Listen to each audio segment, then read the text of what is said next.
Nairobi County Governor position.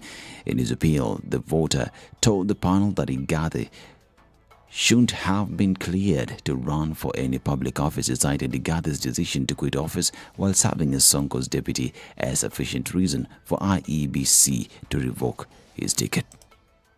Is a letter a factor for consideration by an RO whether to qualify or disqualify a candidate? It is not. Is that the reason why you said that whether you received the letter before or afterwards, it will make no difference? Even if I wrote today and I say Mr. Igade does not have a degree, will you act on that? I will not. It's not a factor. Okay. Thank you, RO. Please have a seat. We will have a decision in this matter. 15th? 15th? 15th. Yeah. On 15th June 2022 at 9 a.m. The committee's hearing enters the fourth day today. Now, the political parties can now breathe easy after the High Court declared notices issued by IEBC last month requiring political parties to comply with the two-thirds gender principle and constitutional. In a judgment delivered by Justice Anthony Mrima, the court said that the decision by IEBC to compel parties to comply with the two-thirds gender rule is illegal for lack of public participation. Mrima, in his judgment, noted that the letter by IEBC further violated Articles 27, 38 and 91 of the Constitution as it amounts to a direct derogation of political parties. The court has also issued a declaration of the decision by the Electoral Commission contained in a letter dated May 5th, 2022 to UDA, requiring the party to revise its nomination list within 48 hours. And as a new presidential candidate, Raila Odinga's vowed to revive the constitutional amendment plan through the BBI if he is elected as the fifth president. According to Odinga, the BBI has positive proposals aimed at improving the lives of Kenyans. Citing some of the proposals, Odinga said the proposal to increase the amount of money sent to county governments from 15 to 35% of total national revenue must be implemented under his leadership. Speaking in Kisii County, Raila also added that despite the bill not seeing the light of day, the Azimio government will consider how to implement some of the proposals that are of beneficial to Kenyans. Raila's statement comes just days after Kenya Kwanza presidential flag bearer William Ruto accused Azimio of plotting to return BBI. Rege ilienda tu kupumzika. Rege iko half time. Itarudi. Wapende wasipende rege itarudi, sio? Kuanzia mwaka ujao sisi kama serikali ya Azimio tutazidisha pesa ambayo inatoka juu na kuja hapa chini. They have told us they will bring back the BBI monster because they want to create an imperial presidency. They want a president who controls the judiciary. Wiper leader Kalonzo Musyoka on his part urged Kenyans to turn out in large numbers and elect Raila Odinga and Karua during the general election. Hebu jameni, tujitoe kwa roho safi wa Kenya, tumfanye rais wa 5 wa Jamhuri ya Kenya, akisaidiwa na dada yangu Martha Karua, na mimi nitakuwa hapo nyuma yao. Yaani nyinyi msinyime kazi, mkiwaangusha hawa mimi sina kazi.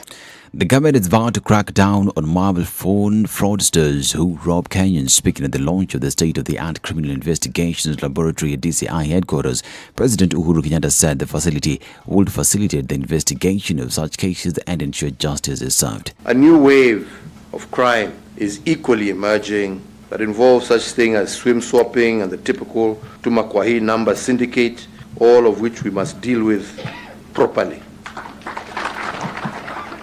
So in that regard, this national undertaking is expected to disrupt established criminal patterns by forensic laboratory techniques, crime scene techniques, documentation, proper transportation of exhibits, while also maintaining the chain of custody as well as the customs and borders security.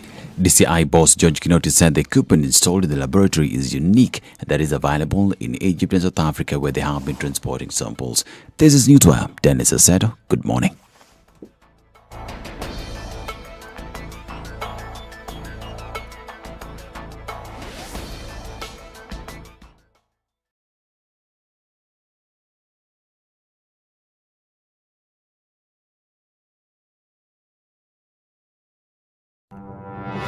If I'm found guilty, There is no problem. I'm willing to serve. I have no problem. Jails are meant for human beings. They say a society gets the leadership it deserves. If you have a corrupt, crooked and rotten society like we have in Kenya, then of course they will get that kind of a leadership. I think the president should dissolve parliament. That's the best solution at this moment in time. Dissolve parliament. All of you go home. Yes, we all go home. How are we encouraging other people who might have new and creative ideas? Young people who are making money without any government help. They are just buying their own bundles. They are going on TikTok and making money. KRA is coming after them. I've been in parliament for 15 years. We have been unable to pass the gender law. And yet no presidential candidate is talking about it now. Because we are fake. The truth is, all the men refused to vote for that law. What did Sonko do to Pumwani maternity hospital? Yeah, he with cleaned his it up. own money. Cleaned it with his own money. That was him as an individual. Yeah. And I did not say he was cleaning his own money. I was saying he cleaned it. Foot, mouth. Foot, mouth. Eric. Okay. The Situation Room, Kenya's biggest conversation. Good morning. It's Tuesday, and what do these streets look like today? Looks like we're seeing a little bit of a build-up on the Thika Superhighway today. Nothing too crazy at the moment. A few minutes after 6 means that not many are on the streets, and those who are probably left earlier, and those who are not are yet to do so. So that probably means that at around 7 o'clock is when we'll see some drama happening. Right now, it doesn't look too bad. Coming off Mombasa Road, you'll be into the city without too much of an issue. Let's keep an eye on things and see what happens in about half an hour. And then let's talk on SpiceFM KE on Twitter. Text 40127. 87.9 Spice FM, Mombasa.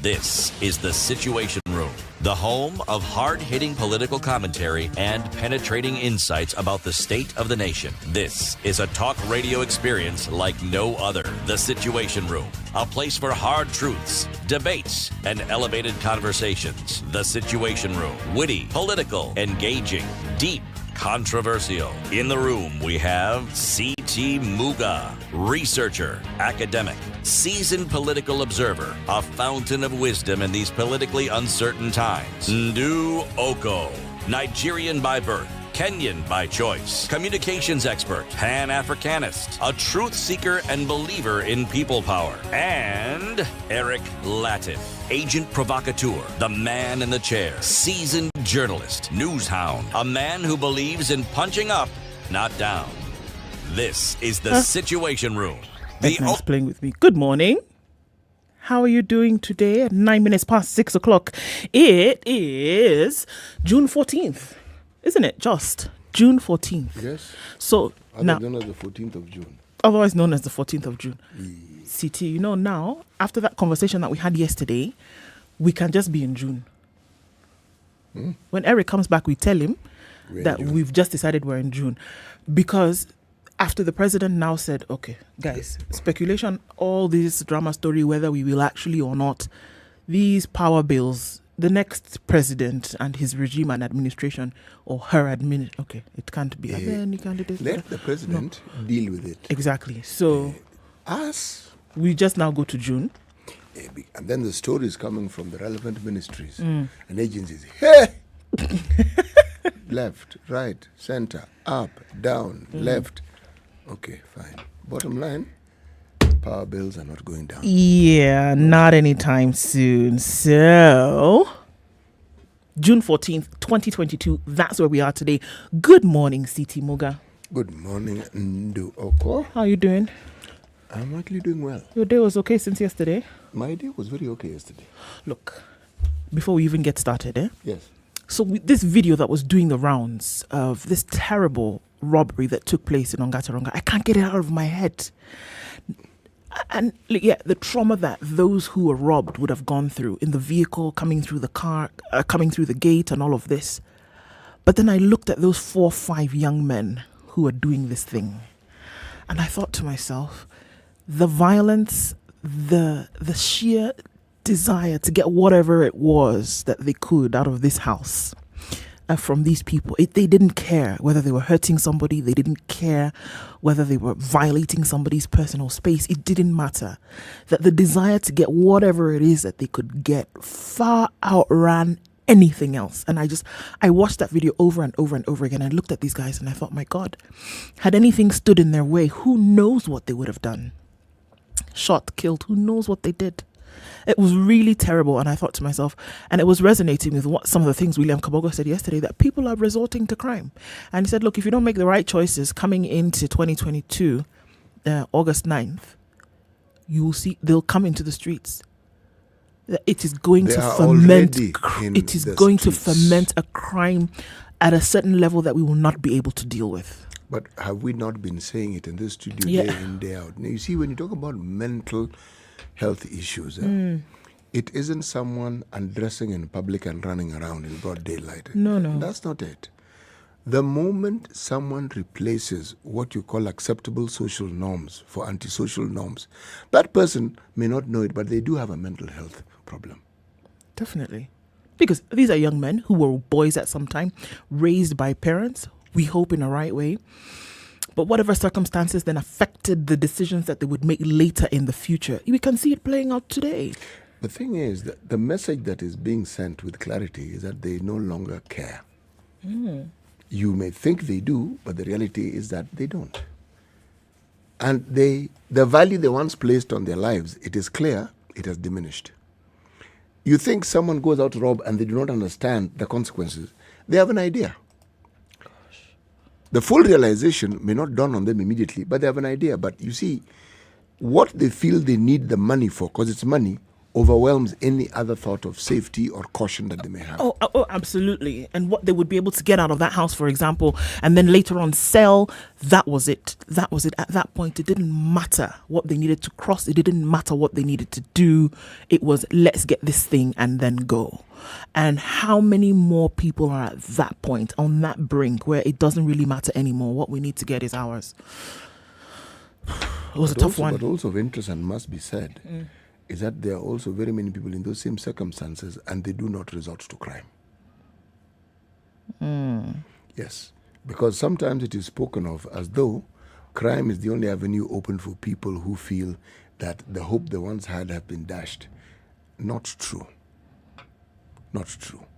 But the longer we stay in this limbo that we are in, the more you'll find people becoming antisocial and going the way of antisocial behavior.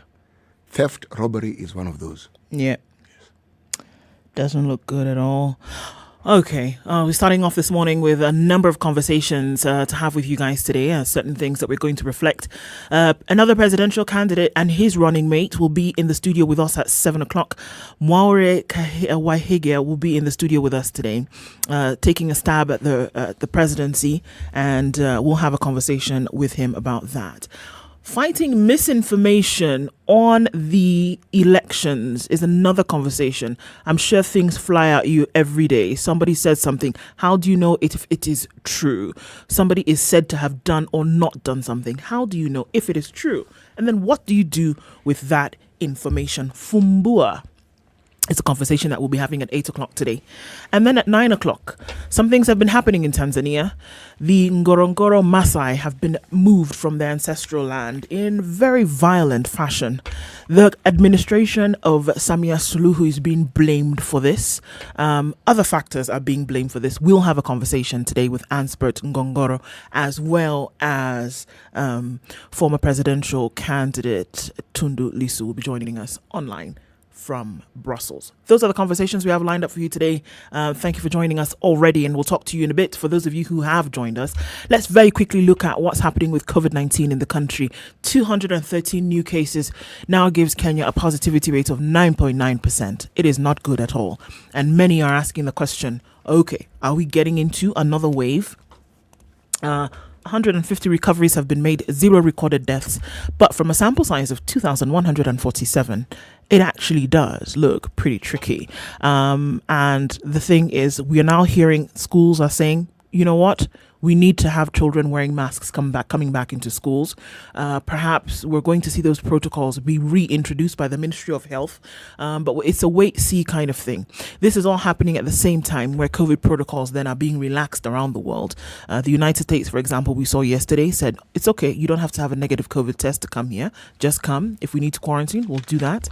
But it's making it easier to travel around the world. But then when we see these cases rising, then the eyebrows raise just a little bit. 9.9% positivity rate, that's what we're looking at. Important for us to know the numbers.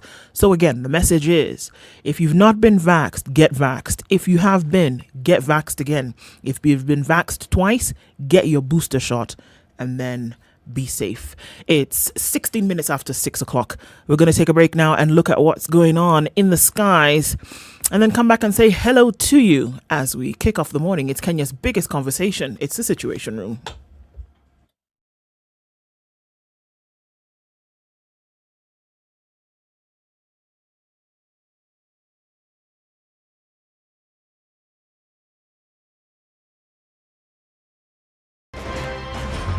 This nation has never healed genuinely from the 2008 violence.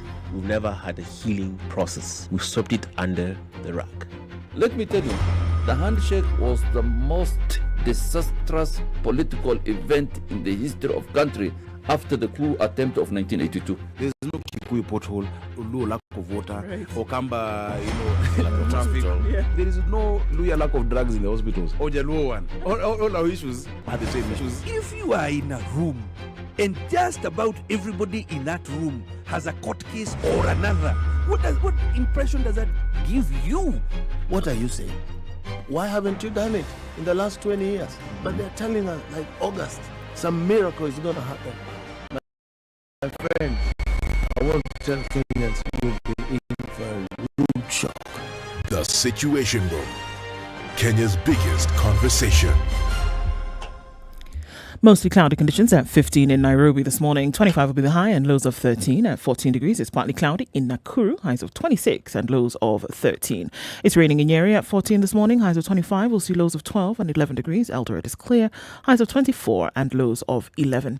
Mostly clear conditions in Mombasa this morning at 24. We'll see highs of 29 and we'll see highs of 29 in Malindi as well, but it's mostly clear at 26. 17 degrees and mostly cloudy in Kisumu, highs of 28 and lows of 17. And we're looking at clear conditions at 16 in Kakamega. We'll see highs of 27 through today and lows of 14. Looking out into Kampala, it's mostly clear at 18, highs of 27, and we'll see highs of 31 in Dar es Salaam, where it's partly cloudy at 22. All right, looking into Johannesburg, 8 degrees, slightly warmer this morning, highs of 15 and lows of 5. It's clear in Lagos at 26, highs of 31 and lows of 25. Clear conditions at 21 in Kampala, Kinshasa, highs of 32 down to lows of 21. Beijing this morning, actually into afternoon, 25 degrees and partly sunny, highs of 27 and lows of 18. And in Paris, it's clear at 12, highs of 26 and back down to lows of 12. 14 degrees and clear in London, highs of 24 today and lows of 13. And around things off in New York, where it's currently 25 degrees, still Monday night coming into Tuesday. We'll see highs of 29 and lows of 20.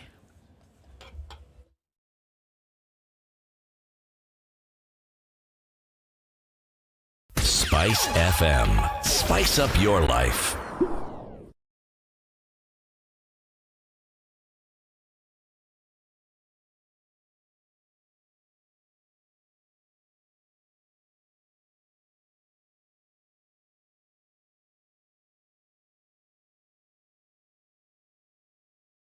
It's 19 minutes after 6 o'clock. Let's say hello to you. Who's online today? Ben Apudo, it's been a minute. Karibu sana. Good morning.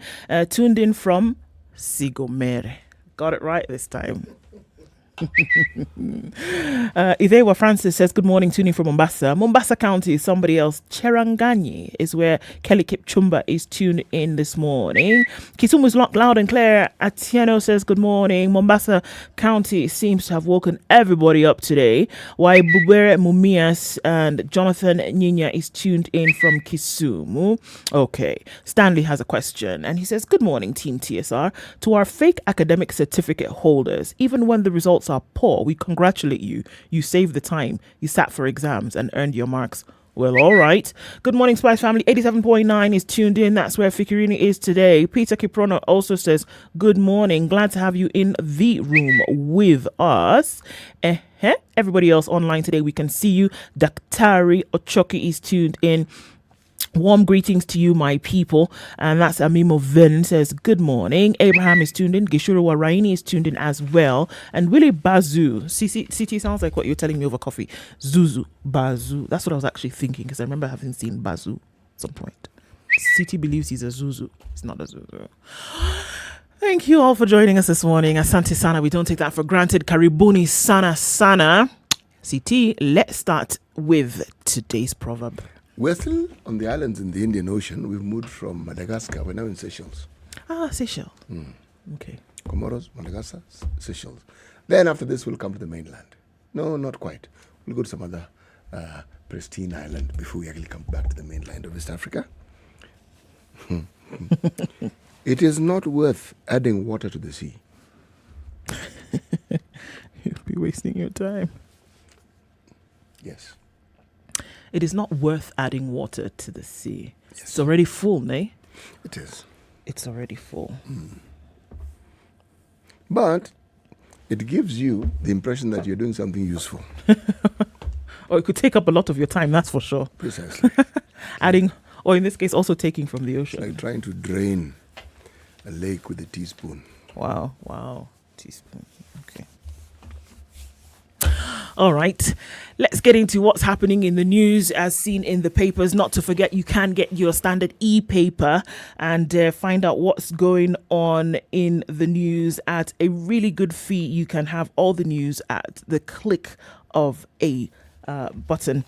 The Financial Standard is what you want to look at today. It's the making of the dollarized economy, and you can become an active member of the online community and visit www.standardmedia.co.ke. All right, news making headlines today on the front page of the Standard. Exposed.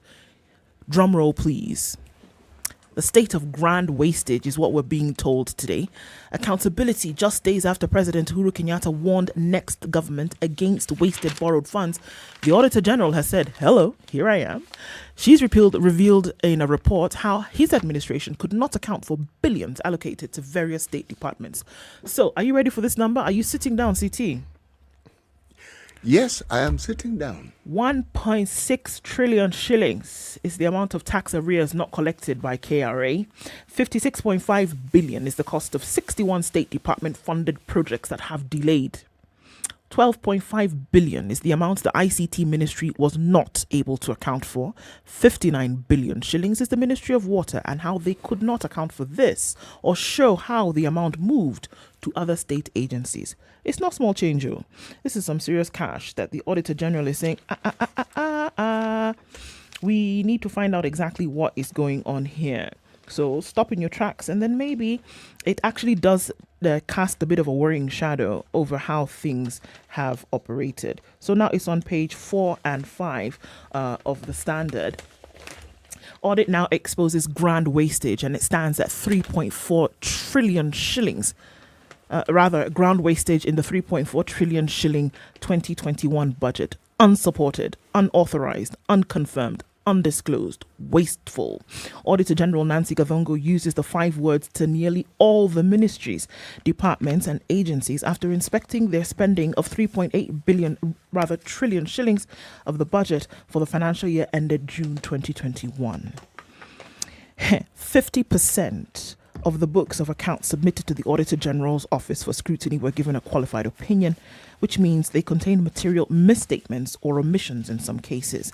The worrying trend reinforces President Uhuru Kenyatta's June 1st warning to his successor come August that the corruption menace will still be alive and spreading. So he says, look, it's here and you're going to have to deal with it as well, whoever you may be.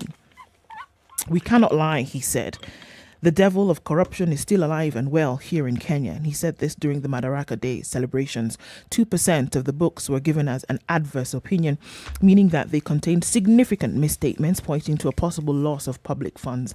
The failure to keep proper books of accounts by many of the government agencies came in the period of the state defaulted on paying a 5.11 billion shilling interest on international loans and failed to pay suppliers 108 billion shillings.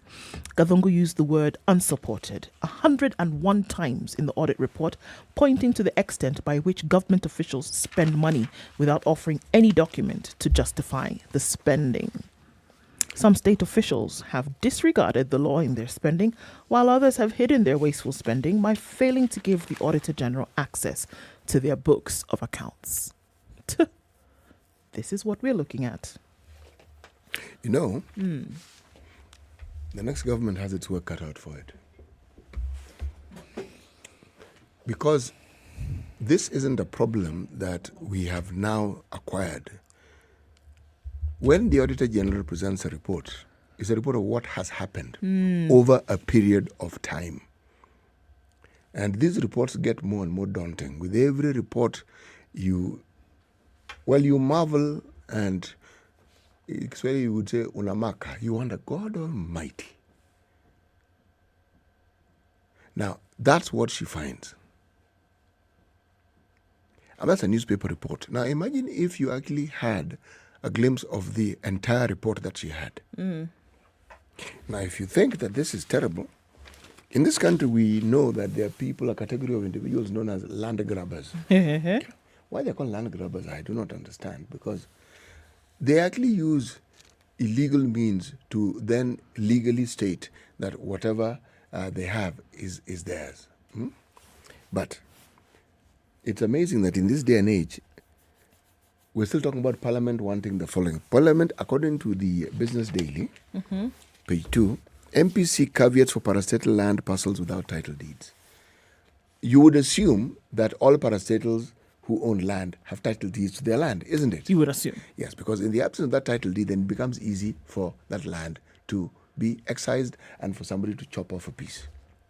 You see, for the longest time, parastatal land, government school land, it was just government land, no titles.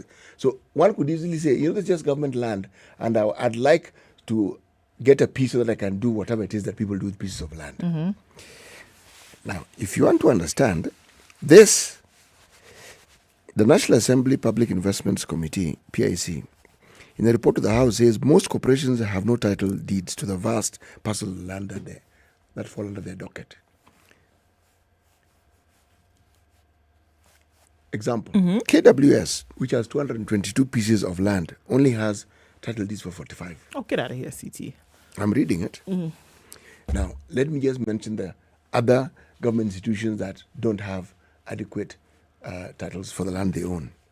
Kenya Ports Authority, Kenya Airports Authority, Kenya National Highways Authority, Kenya Railways Corporation, Kenya National Bureau of Statistics, and Bomas of Kenya. So you wonder, is this deliberate or is this oversight? How can it be oversight? When you say do not have, when they say do not have, does that mean that they're in process? No title deed has been issued. From the Ministry of Lands, no title deed has been issued. Yes. Was it lost in a process of movement? No, it's just government land. So then there was without no need... the specificity of who it is who owns it or in whose docket the land belongs. Like, for instance, when you go to the airport, say, all that land, north and south of the airport. Yeah. In the absence of a title deed saying this land belongs to the Kenya Airports Authority, it's just government land. And the government can decide what it is that they want to do with the land. It's because it is government land. It gives them authority to the Ministry of Land and the CS and the President. But if it belongs to a parastatal, it becomes a little trickier. Because even land that has belonged to certain government entities, it doesn't stop those who own that land from actually seeking. I remember when I was a teacher at a school called Star of the Sea in Mombasa. The playground was slightly some 100 meters away from the school itself. Playground for a school. Did somebody not want to take it? But of course they do. The headmistress then, the late Mrs. Rose Wasuna, got the girl to protest. That story died. Just peaceful. But then there was yet another school called Loreto Primary School. Oh, they had a piece of their land chopped off. It just goes. Yes, it goes. It was government land. Now, if you have a title deed, it becomes much more difficult. Because then there'll be the basic question of, okay, where are the requisite documentations that indicate that this parastatal has, first of all, beginning with authority, the whole list of things. Ridiculous. If you think it's ridiculous, let me just mention one more thing, because it's the opposite page of this. Remember, we talk about 2 million Kenyans facing starvation. And 4.1 million. Oh, okay. That's where we've gone to. It gets worse. Yes. 4.1 million. And the growing number has been attributed to failed rains, which have slowed the regeneration of pasture. You know, this story of rain, I find it disturbing. Who said that the things you grow must be rain-fed? Who says? People have been digging wells from time immemorial. Time immemorial. Communities have had wells from time immemorial. It's not a new thing. Are you telling me that they are unable to dig wells so that people can actually get water? I really have a problem with this. And just the question that you're asking, is it impossible? It isn't. I told you about a documentary, a series on water that I watched. And this is not stuff that happens outside of this solar system even. Yes. On this planet Earth, on this continent. So the Sahara Desert, just north of Chad. Most of it is desert, of course. Yes. So there are a community of people, and what they do is that because where they are, there's no water. I'm not saying that there's trickles of water. There's no dew. There's even no dew in the morning. Yes. But where there is water is some 400 meters away. No, I think it's a little bit more than that. A few kilometers away, there is water. So what did they do? They've dug a kind of like a makeshift well where they are, and then they've dug a tunnel. From where those kilometers are, they've dug a tunnel, and the water now passes through that tunnel and fills up this whole kilometers in this place. Water is kilometers away. This is not the water that comes from rain that falls and then they're able to dam it or whatever. Kilometers away, and they're able to collect this water and have it to use year round. Using tools and other manual, that's what they use. Very basic tools. Basic. No technology, nothing. The work of their hands. They've been able to figure out this technology. Okay, there's water down there. We can tunnel it and use it here. And now you're telling me that a place where rain falls, even if it is a little, a place where rain falls every year, you still have not been able to figure out how you can collect this water. All these areas that we speak of. What are we talking about? You know, we even have an authority called the National Drought Management Authority. All they keep giving us is the numbers of people who need humanitarian assistance, telling us it's jumped from 3.1 to 3.4, 6 counties, Marsabit, Mandera, Wajir, Samburu, Isiolo, Laikipia, the critical alarm stage. Thank you very much. It's the same places. Who do they neighbor? And do all these places not have water? And if you're talking about the counties, the entire counties, are you saying the entire county doesn't have water? The answer is no. No. Look, I've said, and I'm going to put it down to there just really isn't any will to think beyond the current situation and do something about the current situation. I have to take a break. Let's take a break. Let's take a look at what's happening with traffic. It's 26 minutes to 7 o'clock. It's Kenya's biggest conversation. You're listening in Okoh and CT with you. Like we said, Eric is on a walkabout. Let's see and hear the tales of his travails when he's back. But for now, let's take a look at what's happening on these Nairobi streets.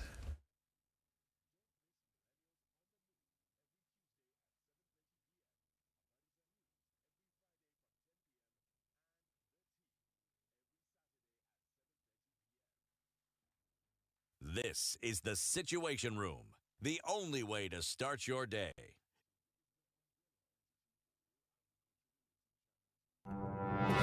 If I'm found guilty, there is no problem. I'm willing to serve. I have no problem. Jails are meant for human beings. They say a society gets the leadership it deserves. If you have a corrupt, crooked and rotten society like we have in Kenya, then of course they will get that kind of a leadership. I think the president should dissolve parliament. That's the best solution at this moment in time. Dissolve parliament. All of you go home. Yes, we all go home. How are we encouraging other people who might have new and creative ideas? Young people who are making money without any government help. They are just buying their own bundles. They are going on TikTok and making money. KRA is coming after them. I've been in parliament for 15 years. We have been unable to pass the gender law. And yet no presidential candidate is talking about it now. Because we are fake. The truth is, all the men refused to vote for that law. What did Sonko do to Pumwani Maternity Hospital? Yeah, he with cleaned his it up. own money. Cleaned it with his own money. That was him as an individual. Yeah. And I did not say he was cleaning his own money. I was saying he cleaned Foot, mouth. Eric. How has this changed this morning? We're looking at traffic building up on Langata Road at this point, and we're getting to that roundabout and getting to that interchange. Quite some traffic there happening, and we're likely to see that build up some more. Jogo Road then getting out towards Landis is moving along, not too bad. Just at the Makadara train station is where you'll see the most of it, and then onto Landis Road is free and clear. Kamkunji at the roundabout, some action there getting into the CBD, but it's manageable for now. Uhuru Highway is going to see some drama as well as we're getting out into the CBD, out through to Westlands. The expressway, under the expressway as well, is moving not too badly. Thika Superhighway, that's where you see the most action right now. We have bumper to bumper traffic all the way through to the Bangani underpass, and it's likely to tail back some, but we'll be here to take a look at that and let you know what it looks like. Kiambu Road, if you're going to use Kiambu Road, right now is the time to do it because there's no traffic there at all. Coming out of Westlands looks pretty good as well as it does in Gigiri. Figiri Ridge, not looking too terrible. Let's take a look at the eastern part of the city, where coming off Manyanja, Kangundo, Juja Road onto Outer Ring and into the CBD is like a dream. Use it now before you have to wake up. And then let's talk on SpiceFM KE on Twitter. Text 40127.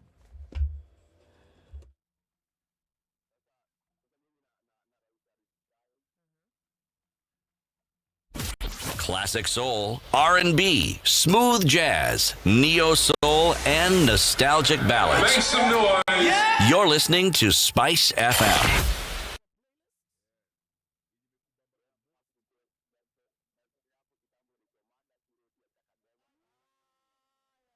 At 23 minutes past, or rather 23 minutes to 7 o'clock, we continue taking a look at what's going on in the papers. On the front page of the Nation, everybody has an issue with this degree thing, right? So there's been this little matter of whether your degree is valid, whether you have one, whether you went to school, whether you didn't, whether you graduated, okay.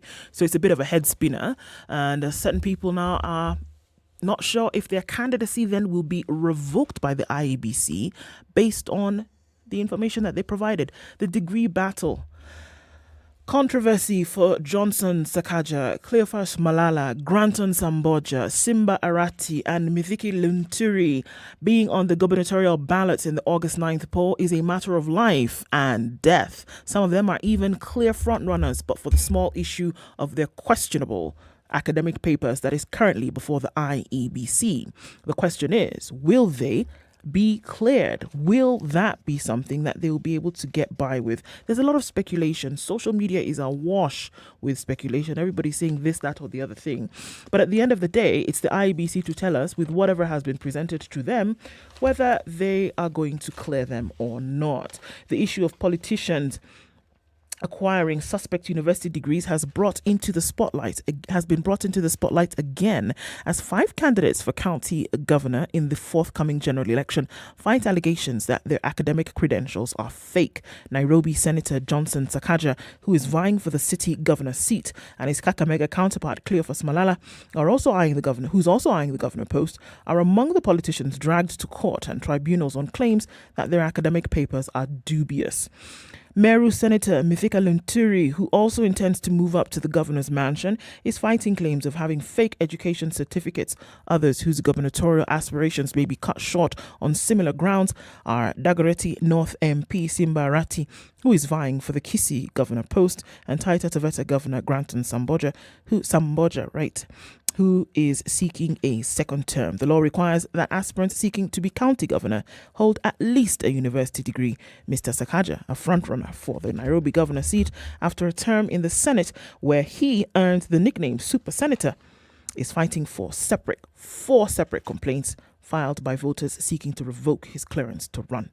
He already had been given the all clear by the IEBC, which found his papers in order, but now has to defend himself before the Dispute Resolution Committee. And such is the story by a number of these folks who now it seems as though one or two of their documents are not in order, and so we're going to have to go back and say, all right, based on whatever details, is the IEBC actually going to go ahead and clear these folks and allow them to run? Allegations of fake papers, allegations of never having completed a degree course, which one of the basic requirements is that degree course. So everybody's gobbling up this night right now, and it looks like it may not be a pretty walk in the park for a lot of these folks. Interesting with all this, if this level of due diligence is being conducted, it is a good thing. But then it should be due diligence about everything, including matters relating to Chapter 6 of our Constitution. Yes. If there is even the slightest whiff of inappropriateness, it should be brought to the fore. Yep. A degree certificate is much easier to define. I mean, people can complain about it, talk around it, but it is not difficult to determine whether it exists, doesn't exist. It was whether given. this person went to school or not. You can find that. It's just the high drama. But you see, it points to the very thing that we have been discussing and I have raised. We in the media are the ones who feed our audience with the narrative of politics on a daily basis. If we put side by side in this very political forum the discussions of the importance of the MCA, and alongside this as a headline, the hunger that people are facing because some people aren't doing what they're supposed to do. You know, hunger is not an academic subject. It's not something you just throw figures and you say, no. These figures are individuals, they're people, their lives, they're Kenyans with every right like every other. And there are people who belong to departments, ministries within government who are paid to ensure that the problems they're facing do not occur. So what on earth are they doing in their offices when year in, year out we're being told the same thing, whether they're in the water department, whether they're in the Ministry of Agriculture? What on earth are these people doing? Beyond giving us statistics, we know the statistics ourselves. It just seems to be a real mess here. But I mean, it's further to what you're saying. If we can spend all this time looking into all these details, then I'm just going to go back to the whole integrity question. If there can be a question mark or a blot on somebody's, recent past as to whether they went to school or not, how much more when there's an allegation or even a whiff of some kind of mild behavior? Why then do we say, oh, they've not exhausted all aspects of appeal, etc., etc.? Why do we do that? Why does it seem to work on one side and it doesn't work on the other side? Yes. Why can we apply the same bullet pressure across board? But when it comes to issues of corruption, when it comes to integrity issues, when it comes to anything that may have been a blot on your image or a blot on your behavior, we want to then play safe. No, but here you can nitpick and say, oh, they didn't finish school, okay. But then you don't want to be very clear about some other things which are very evident to everybody else in the full glare of the public that there may have been something this individual said or did wrong. Let them step aside and then we can move on after we figure out whether it was true or not. But here we are saying, oh, prove to us that you went to school, prove that you didn't go to school. Why can't we then apply that same due diligence when it comes to other things, which in my opinion is much higher up in the index in terms of integrity? What makes this saga even more interesting is that many of these people of whom we speak had been cleared by IEBC. After they had been cleared, then the issues of did they or did they not? Did they or did they not? But you cleared them. Yes, you did. So what were you looking at? What is it that came about? Yeah. Now, I accept that you may have cleared them given the requirements. But remember, it doesn't stop the IEBC from giving it a second look and a third look. The only problem is when you give it a second look and a third look, people read mischief into it. But people also forget that there's a process. If you have an issue and you have a complaint, this period that we're in right now, you are allowed to go to the IEBC because there's a tribunal that deals with these things. Now, the issue about the tribunal and how effective it is, we will see as we report on the findings and how they go about their business. It will be interesting to see what comes out of this. I think a couple of days or so is when we're going to hear. It'll be interesting to see the direction that is taken when it comes to these things, because it doesn't matter what you say, that there are going to be some folks who are going to be up in arms. Then what happens? If you allow them to come back in, if there's questionable issues, then are you going to open the door and allow everybody that you had kicked out before come back in the door? You know, it puts you in a really precarious situation as the IEBC, because those questions then ought to be asked. How did you clear them in the first place? What parameters were you using? What factors came into play when you said go ahead or when you said you may not go ahead? It'll be questioned. And I don't think it's a position that you want the IEBC to be in going into an election, so close to an election, because then other questions will come up. Regardless of what happens, other questions will be asked. Okay, so then is this commission really fit to handle if they can't even decide what process then they're going to use to clear nominees? My goodness, it looks messy at best. But there's something positive, though. Okay. Very positive. I'm always happy for a positive and it's story. in the Star newspaper. It's the headlines. Uhuru orders revamp of DCI's cyber crime unit. Wait a minute. Is this different from the... Okay, sorry, go ahead. Is it different from one that was launched the other day on Kiambu Road, of which he didn't go to? I am actually going there. Okay, sawa. I'm actually going there. Okay, please. Okay. One of the things, on this particular matter that is the headline, Ministries of Interior and ICT are supposed to come up with a program in 2 weeks to revamp this. But why I mention this is because we're talking about crime, fighting crime, revamping crime. Now, for the last 30 years, 3 decades, got it. There's been talk about a forensic lab, okay? To start it, to not to start it, this and the other. In 2014, though, this process of building it and it coming to fruition began. It's now complete. Now, forensic lab is a big thing, eh? It's not a joke. It's a very, very big thing. It's not just a question of a place where you mix chemicals. No. Because this one belongs to the police, let me just read the 10 things that the scientific facilities will have within it. Okay. I'll just mention it. Forensic fingerprint identification. Okay? Meaning, you, fingerprint, database, because you have ID, whatever or passport. Eh? We'll have you on. We'll have you in the database. Okay. Forensic chemistry. Okay. Something happens, they want to determine whether you are actually there. They're going to look at some element from you, some body part, some whatever it is. Forensic biology, cybercrime and digital forensic lab. These are within the lab, this facility, okay? Crime scene investigation unit, like the ones you see in movies, the CSI, okay? Chemistry unit. Remember, we first of all had forensic chemistry. Now we just have chemistry. Then the other one we had forensic biology. Now we just have biology. Evidence management unit. And then ballistic. Now, the details of what these things mean are lengthy, so I will not go into them. But what this means is that right now, when this lab is up and running and doing what it's supposed to do, it means that these crimes or these issues that have been held for the longest time and people have not been able to figure out, we will now be able to figure them out. So every time we are told issues on gathering evidence, etc., and you have to start the whole fingerprint sweep and back and forth, it means that now you'll have all this information in a database and there's nothing like, well, we lost it. No. We couldn't find it. If you've been a criminal, they'll have your fingerprints, they'll have your data. Okay? If it is DNA, they will have information about your DNA. In short, the things that normally puzzle people and things that people are constantly looking to determine, they will have at the touch of a button. I think this is a fantastic thing. Or this one, it's something else.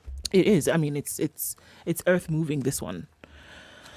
Okay, you have the positive stories today. Yes, very positive. I've been looking at. I'm trying to determine how much it cost. I haven't seen it yet. To do what? To build this thing, but it must be a lot of money.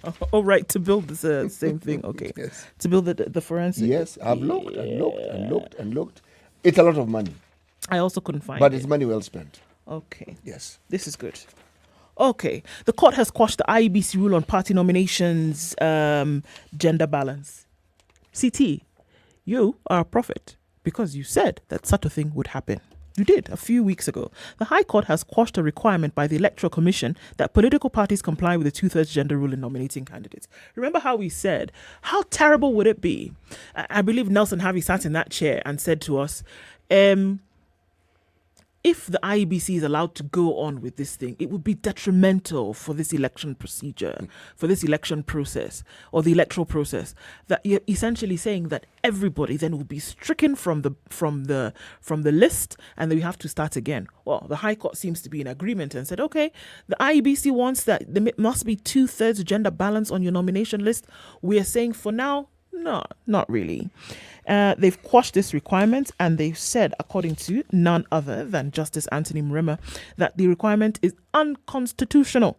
He said it will deny the electorate a chance to elect a candidate of their choice if only candidates of a particular gender are allowed to contest. The decision was a relief to political parties and some candidates who complained that they had been locked out because the electoral areas had been reserved for a particular gender. On April 25th, the IEBC wrote to political parties to ensure their nominations list comply with the 2/3 gender principle, and followed it with a letter to the United Democratic Alliance that it would reject their list of nominated candidates who failed the gender equality test. But lawyers Cliff Ombeta and Adrian Kamotho challenged the directive on account that it would penalize voters and aspirants for barring them from contesting in the reserved areas. Justice Mrema said although the IEBC had good intentions in demanding the political parties comply with the gender principle, it should have sought public views before demanding that the parties comply with it in their nominations. So, breath of fresh air for the parties. They didn't see how they were going to be asked to go and start from scratch. It wasn't going to happen. I have a friend who has a very interesting way of expressing such things. Mm-hmm. He calls it, he'll say, hey, Charles, this is a looking thing. What? It's something that you can see. It's visible to the naked eye and it's easy to see. All right. So he calls it a looking thing. Okay. What else do you have? The Star seems to have some very, very interesting news today. Okay. On page 12, okay, Africa's youth, they say, are less optimistic about their future and the future of their countries than they are of 2 years ago. And they're even more pessimistic if they live in Kenya, Rwanda, and South Africa. Oh, my goodness. Not a laughing matter, but nonetheless. Okay? There is a survey that was conducted by a certain foundation, a South African philanthropic family. I am trying to pronounce the name. That is why I sort of like ducked it. Okay.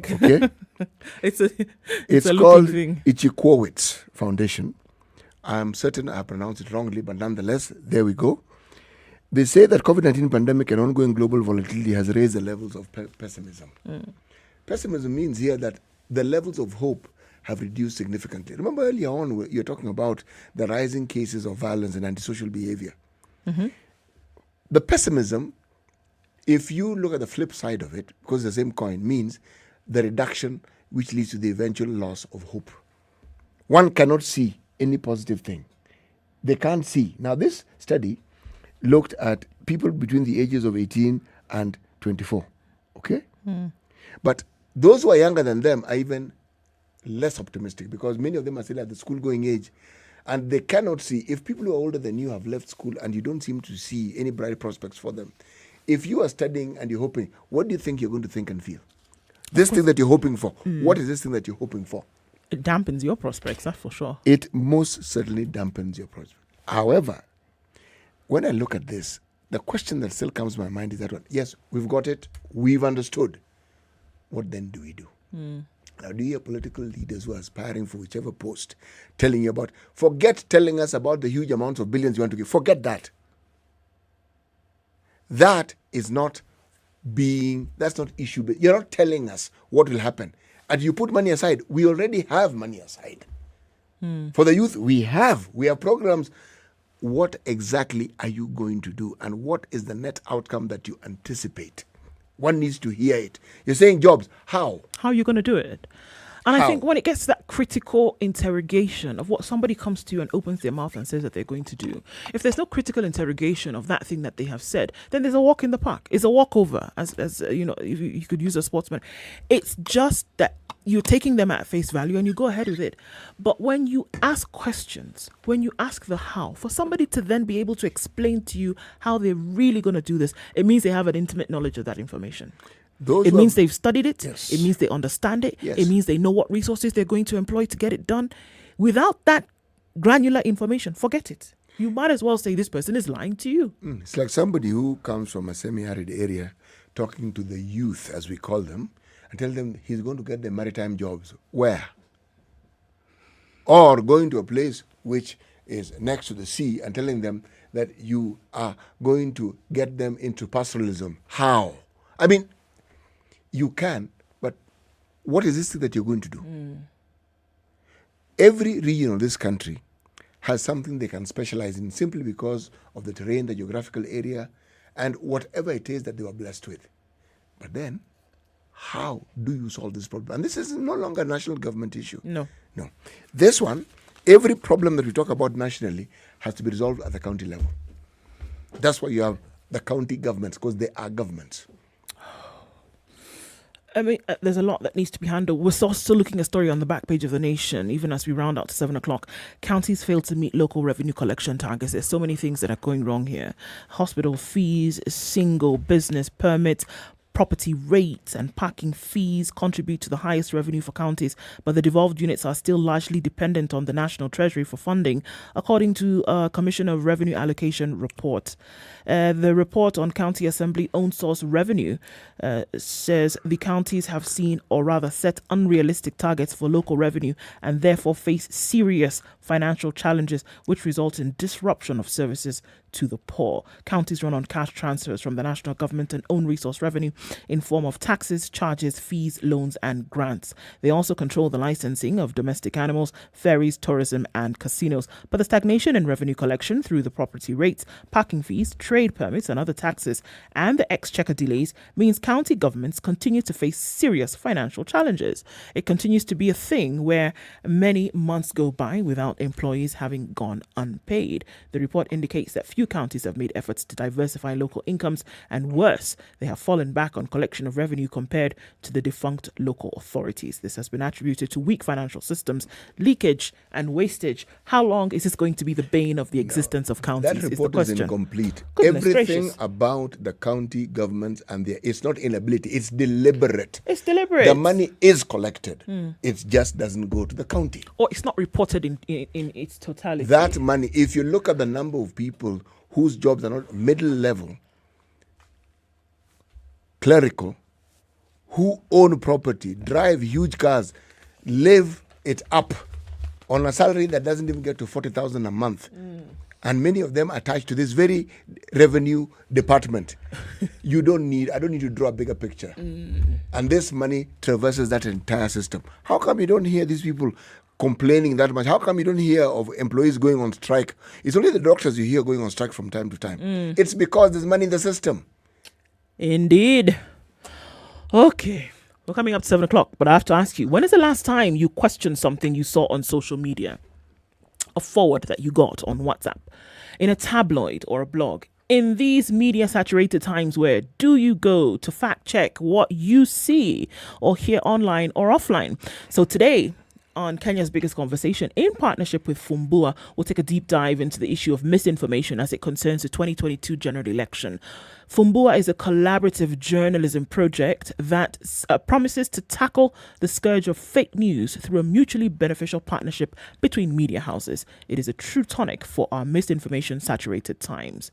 So, today, we're going to be looking at misinformation during the 2022 general election and ask ourselves that question in terms of, all right, how do we verify the information that we get? You can follow updates on the Fumbua Kenya page on Facebook, Fumbua KE on Twitter, or fumbua.ke on Instagram.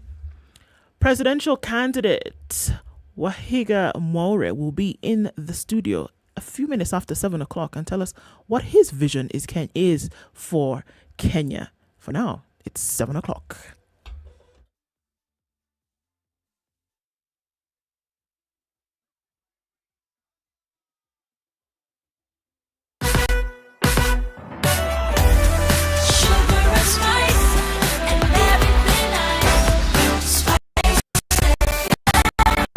spice up your life. The latest news from around the world. 94.4 Spice FM. The IEBC Disputes Resolution Committee will today continue hearing the complaints before it as we fast approach the August 9th general election. Yesterday, the panel led by Fumbua Kilonzo heard complaints from various candidates, including from Karungu Thangwa, who failed to get the green light to vie for the Kiambu senatorial seat following his impeachment from office while serving a CEC in Kiambu County. His lawyers told the committee that their client has never been impeached from office. The committee also heard complaints filed by a Nairobi-based voter opposing the approval of Polycarp Igathe to run for Nairobi County Governor's seat. In his appeal, the voter told the panel that Igathe shouldn't have been cleared to run for any public office. He cited Igathe's decision to quit office while serving as Sonko's deputy as sufficient reason for the IEBC to revoke his ticket. Is a letter a factor for consideration by an RO whether to qualify or disqualify a candidate? It is not. Is that the reason why you said that whether you received the letter before or afterwards, it will make no difference? Even if I wrote today and I say Mr. Igathe does not have a degree, will you act on that? It's not a factor. Okay. Thank you, Aro. Please have a seat. We will have a decision in this matter. 15th? 15th? Yeah. On 15th June 2022 at 9 a.m. Now, political parties cannot breathe easy after the High Court declared notices issued by IEBC last month requiring political parties to comply with the two-thirds gender principle unconstitutional. In a judgment delivered by Justice Anthony Mrima, the court said that the decision by IEBC to compel parties to comply with the two-thirds gender rule is illegal for lack of public participation. Mrima in his judgment noted that the letter by IEBC further violated Articles 27, 38 and 91 of the Constitution as it amounts to a direct derogation of political parties. The court has also issued a declaration of the decision by the Electoral Commission contained in a letter dated May 5th, 2022 to UDA requiring the party to revise its nomination list within 48 hours. And Azimio presidential candidate Raila Odinga has vowed to revive the constitutional amendment plan through the BBI if he is elected as the fifth president. According to Odinga, the BBI had positive proposals aimed at improving the lives of Kenyans.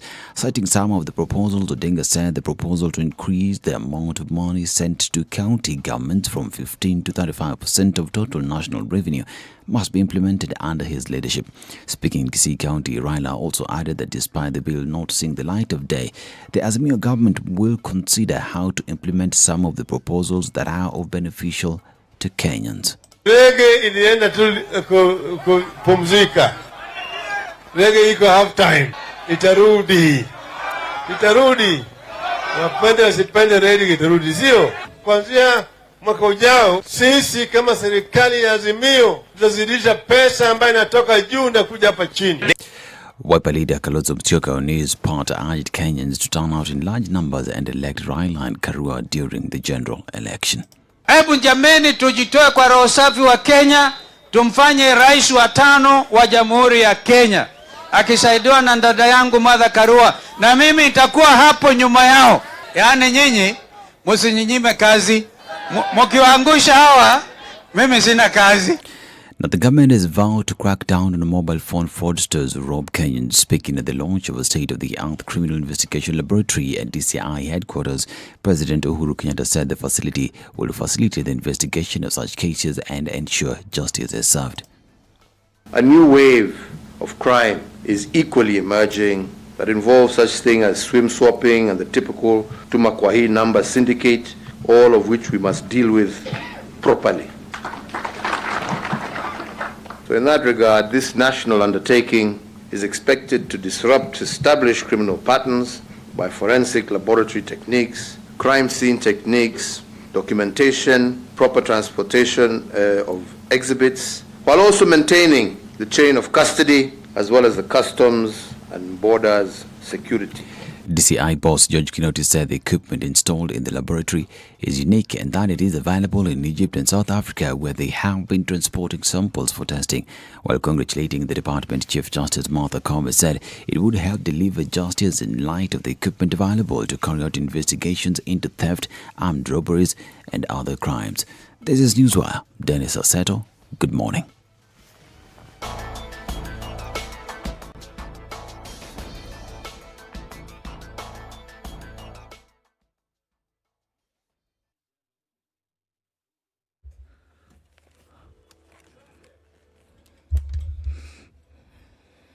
All right, a few minutes after 7 o'clock, and what are we looking at? Langata Road has piled up quite some.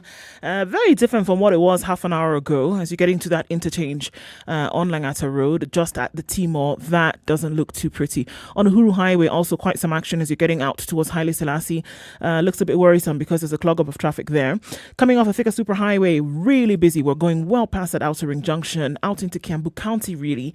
And Kiambu Road also at this point, in and outbound traffic is bumper to bumper. All right, let's look at coming out of Westlands. Ring Road Westlands already doing that thing, as is James Gishuru, then trying to connect with Waiaki out towards Red Hill. You can use that as an option to get out into the city much quicker if that is your destination.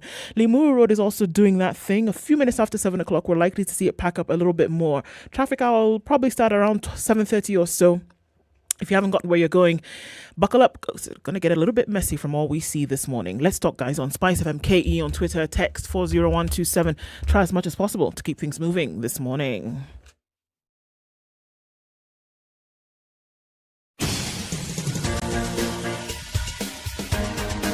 This is The Situation Room, the home of hard-hitting political commentary and penetrating insights about the state of the nation. This is a talk radio experience like no other. The Situation Room, a place for hard truths, debates, and elevated conversations. The Situation Room, witty, political, engaging, deep, controversial. In the room, we have C.T. Muga, researcher, academic, seasoned political observer, a fountain of wisdom in these politically uncertain times. Ndu Okoh, Nigerian by birth, Kenyan by choice, communications expert, Pan-Africanist, a truth seeker and believer in people power, and Eric Latiff, agent provocateur, the man in the chair, seasoned journalist, news hound, a man who believes in punching up, not down.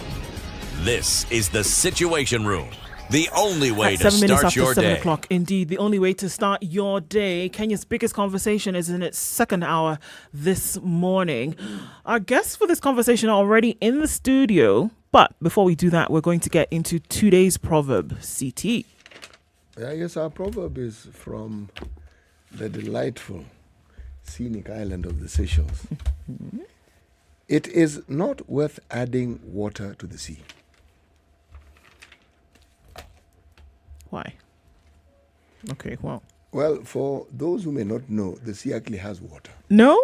Yes? And has lots of it.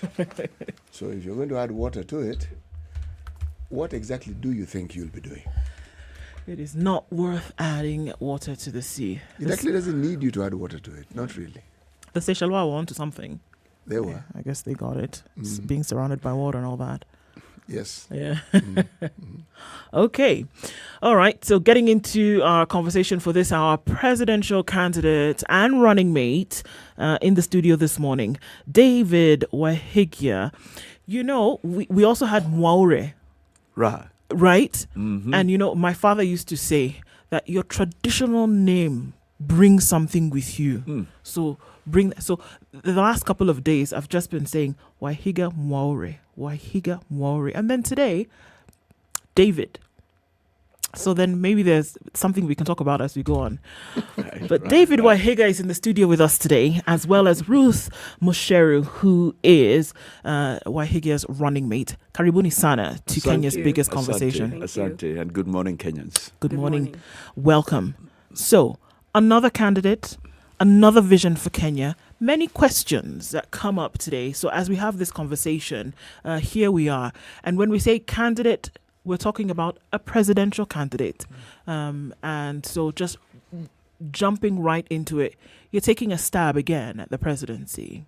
And so we're asking the question, why? Thank you, Ndu. Thank you, Muga. Thank you, Spice. Good to be here. Good to be here. What a great way to start this morning. We can see what happens. And shall we say good to see you in flesh and blood, when you're on our screens. We don't know whether we are dealing with the real, from this part of the world. The image, intergalactic. The images that appear, but and you're not sure whether it's real. Now, to why I respond, why not? Mm-hmm. Why not? I mean, we are at a position. I am constitutionally fitted. I have been in this space that I am in. I am an angry, and if I could qualify that, a positively angry Kenyan. I am a dissatisfied Kenyan.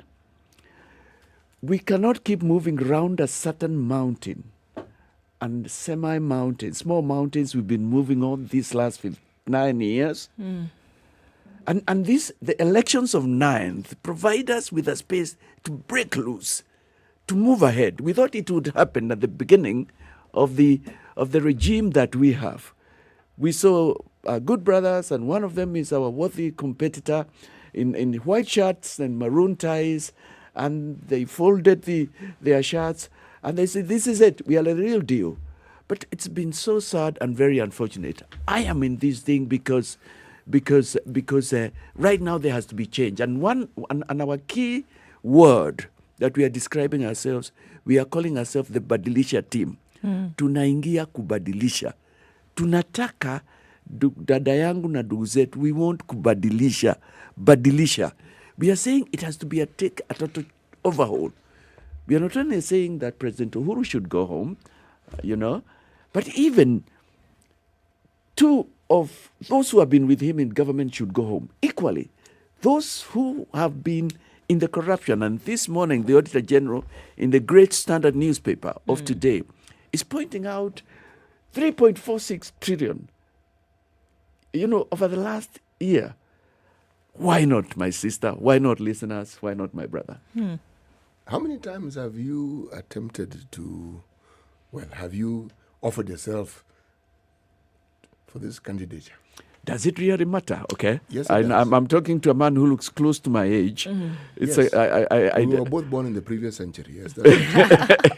I wasn't even expecting an answer. I was going to answer, does it really matter? But I know what you mean. And it's we have also been asked, where have you been? We haven't seen you in leadership. And I ask, what leadership?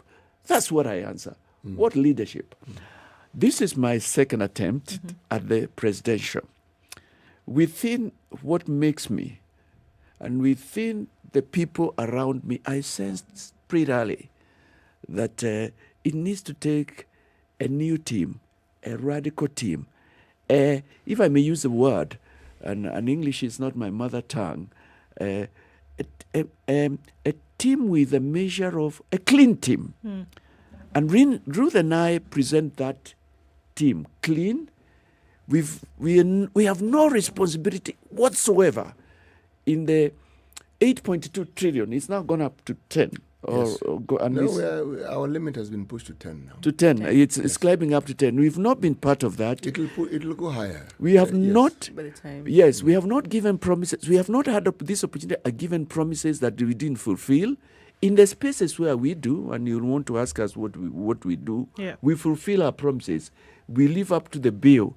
We have not, and I will close your question on that, stolen from the poor or poor people's money. KEMSA money, NYS, my brother Muga, my Rika mate or thereabouts, hiyo ni pesa ya maskini. And then people are saying, look, this time we will do it different. To us, to my running mate Ruth and I, we will steal differently. We will. We will steal differently? That's what they are saying. When they say we will do it differently. They're basically saying they'll steal differently. Yeah, they will steal but differently. Right. They will differently steal. They will differently steal.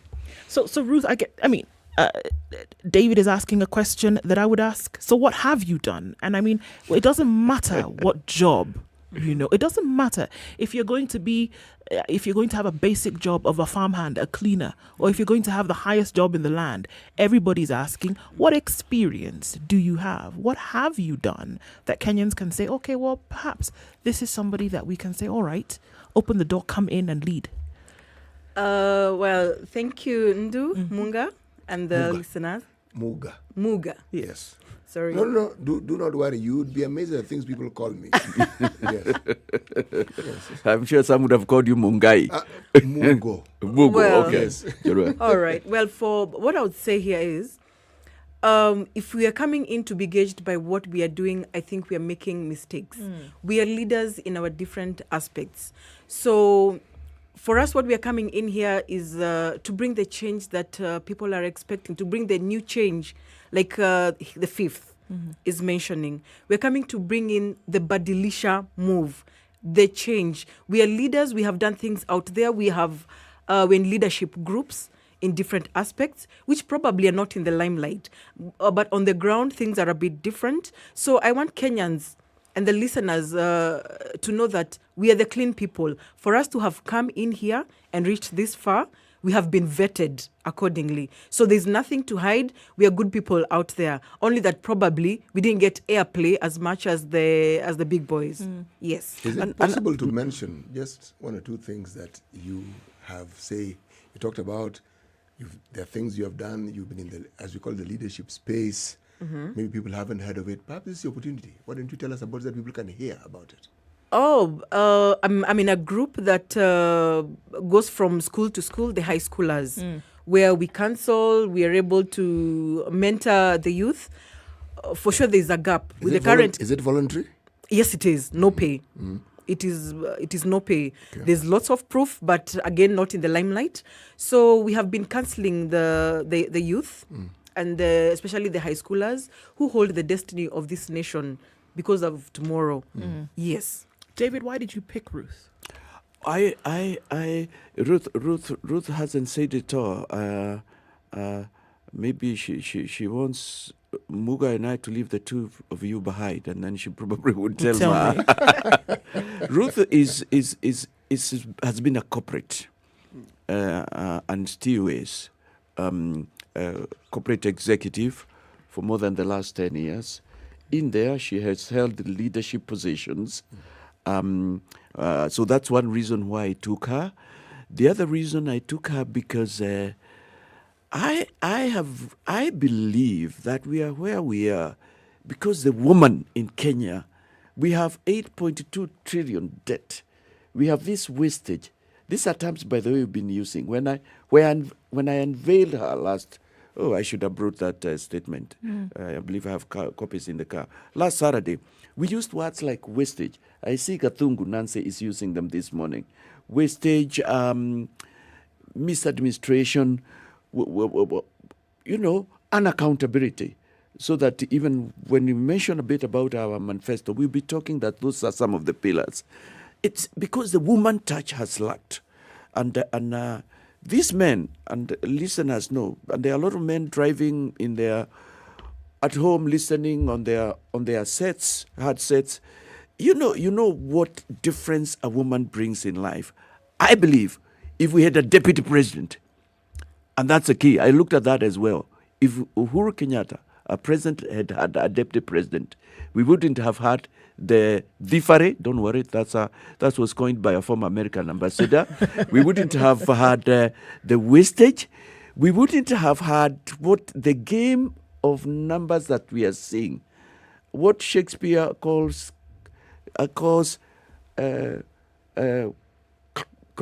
class nonsense, whereby when they appear, if you get two of them from either side, when it gets very heated, they say to each other, Muga, your team, Mlengo yenyu, is the one that had took some money. You are even one of those who benefited. What are you saying to me? Then the other one says, but what did you do with an NIWS? And they are thinking we are enjoying that. That is something to say easily. So I picked her for the woman bit. For the youth, you can see she is youth. For the corporate executiveness, I know she's a mother of young girls, aged 6 and 9. And she is passionate about women. She's passionate about people with disabilities. She talked about the mentorship program she does. She didn't talk about the chamas and little groups. And the final one is I picked her because I know she's passionate against corruption. Corruption, passionate. She hates it. Her face changes when she's talking about corruption, and the opportunity is lost. Let me ask you this question.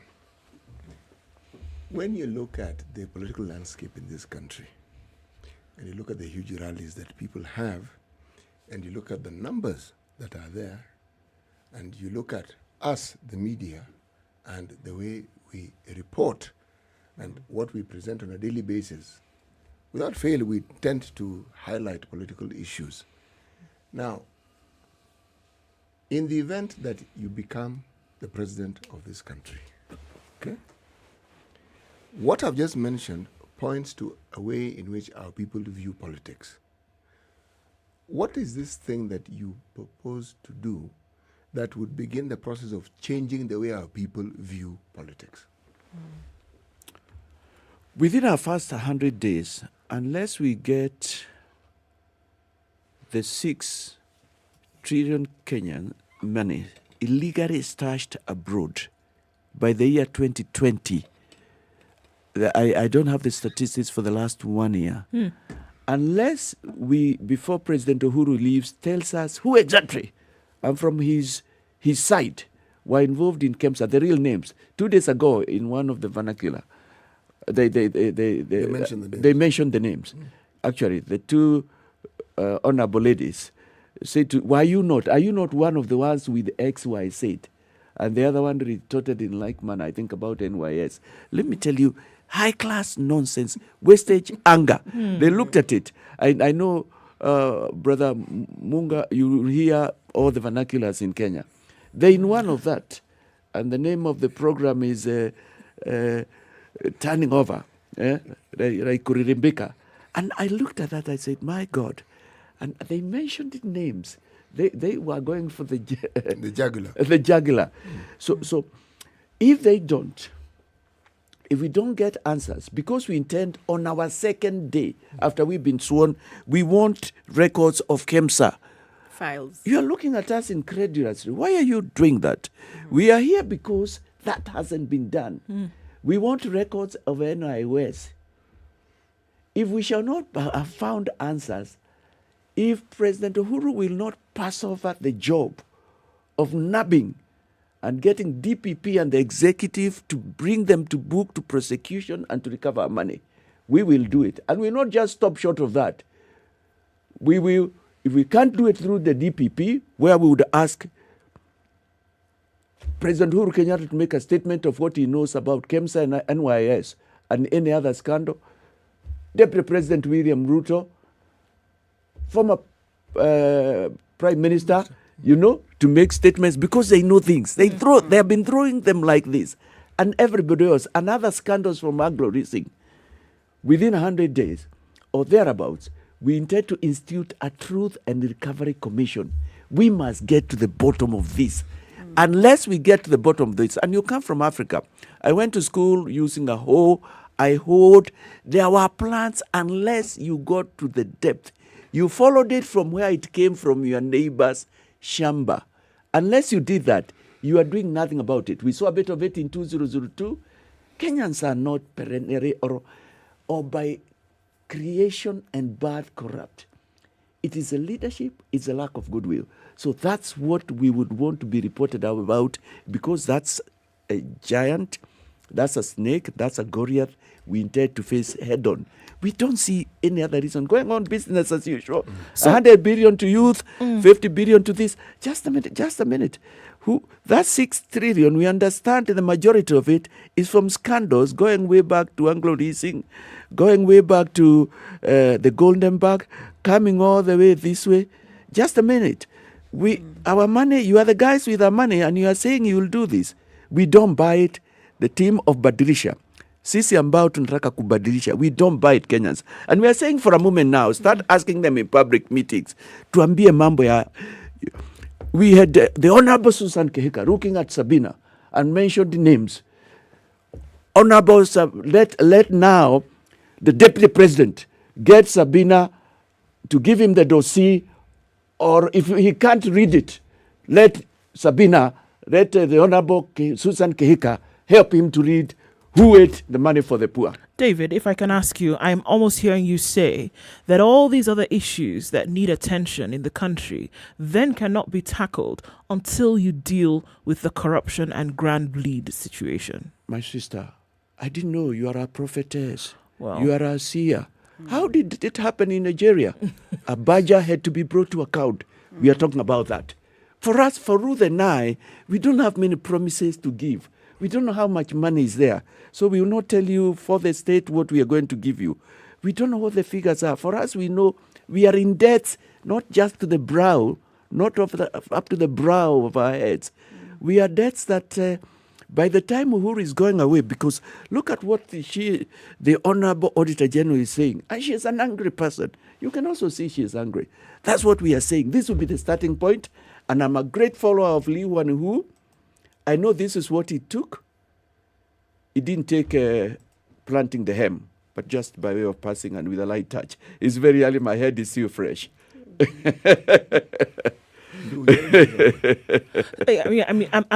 hearing what you're saying. So again, there has to be a radical move. Yes. Otherwise, this is not going to work, Ruth. Yes, it's not just okay. My sister, go. Yes, I have been told Ruth is in my life to bring the woman touch. When she starts speaking, I shut up. Oh, really? And I am learning to the do balance. That. Oh, the balance. I think for me, this is same script, different cast, because these are the people who are still in office, coming with big, colorful manifesto, and we want to trust them with a 5-year, 10-year term of presidency. So if we don't clean up the mess that we have right now, I think Kenyans should be ready to face the consequence. Our debt ceiling is going to go higher. We're complaining about the 10, less than 60 days. It is going to go up and out. So it is up for Kenyans to make the decision. Are we ready to camouflage? Are we ready to take up the red that is painted green, and the green is going to fade off at some point? Or do we decide we need a new blue that needs to be consistent to the end? Okay. The question is, in terms of a forward-looking government, in terms of a forward-looking administration, corruption is something that, yes, as you're saying, and I personally believe that there's a rot. It needs to be dug out. But at the same time, there needs to be a plan then for how a country will be run, how infrastructure will be sorted out, how economic development will be tackled, how things like agriculture, which for many is the bane of Kenya's existence, how things like education, which today is in a shambles, how the health sector, for example, is going to be built up. What's your plan for this? Because let's assume that you get in and then corruption is handled, or at least people start to say, all right, with this guy in the driver's seat, we're not going to be able to operate as usual. What's the plan then to be able to run the country? We do have a plan. And fighting corruption, and this time giving it the death blow, won't get anywhere if after that there isn't a plan. We are also concerned about the manner of our government and governance. One of my mentors, he's long gone, more than 100 years ago, is Abraham Lincoln, the man I read and follow. And, he's a man who gave to us the description of democracy. It's a rule of the people, for the people, and by the people. Our governance has been having a problem, our rulership. And we have all these models being given of what to improve the economy and how leadership will be done. But they are making one error. They are missing a key component. This component is in a manifesto and is what will change the nation. And this is it. We want in our leadership and in a revival of the economy, we want to bring a complete turnaround. We want to bring a paradigm shift. And when we deal away with corruption, by the way, corruption, we want even people barons of corruption within the civil service because it happened up at many levels.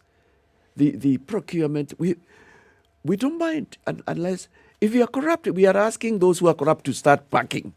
So first of all, there'll be a complete, we are asking a number of people, if you want to own up, start returning, ask for surrender, start packing, because there will be no looking back. But in terms of governance, we want to increase not the 35, but we want to increase the 40 to 40% the national cake, from the national cake to the devolved. We are going to be big on devolvement. 40% as a minimum or 40% as a maximum? That's the minimum for us.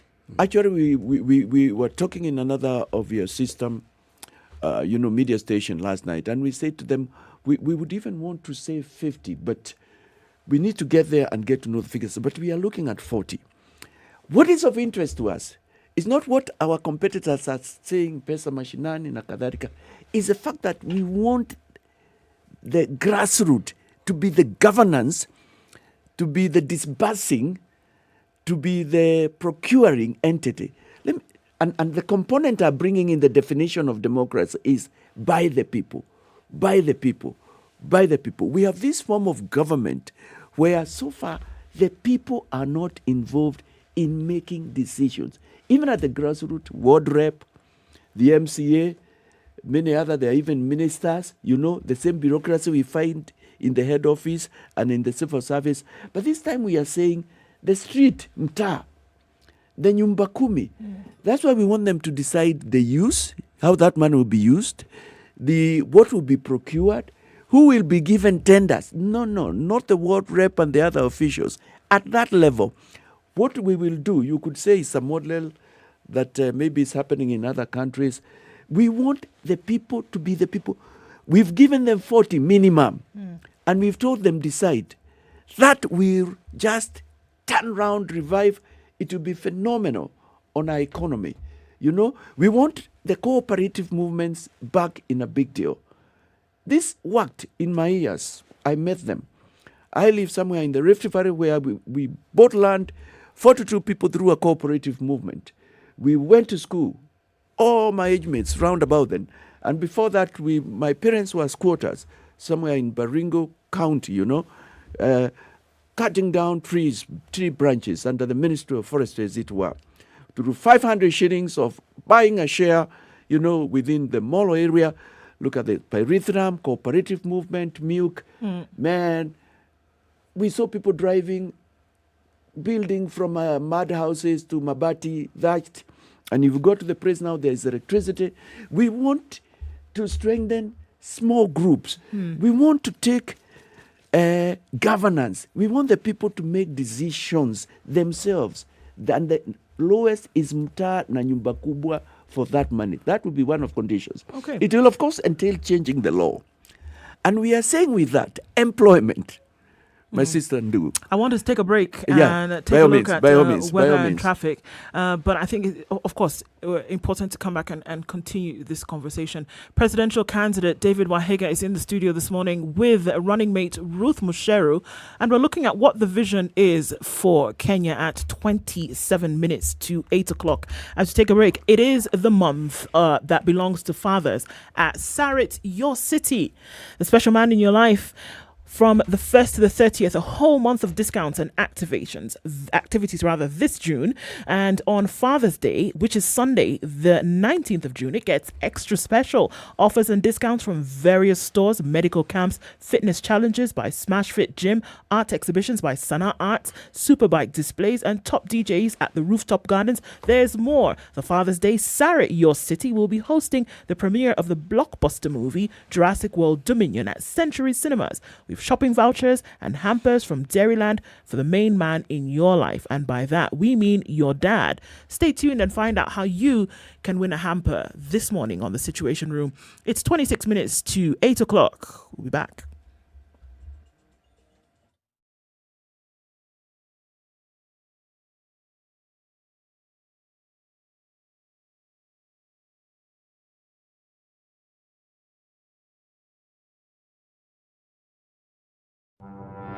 I hope you don't believe that a hustler is a poor person. Hustler is a person who is making a living through hard work. The group of leaders we are having now, Kenyans, listen, the chemical composition is the same.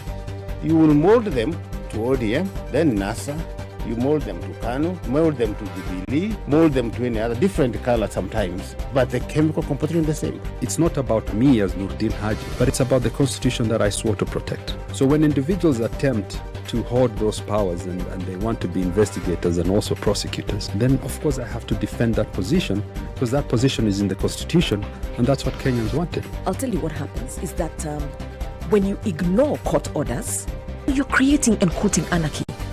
Then you create a very dangerous precedent. A story is told of the first president of the country who also went to visit Madare, presidential tour.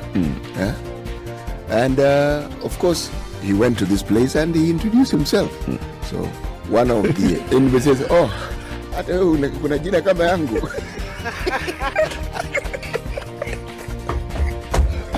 The Situation Room, Kenya's biggest conversation.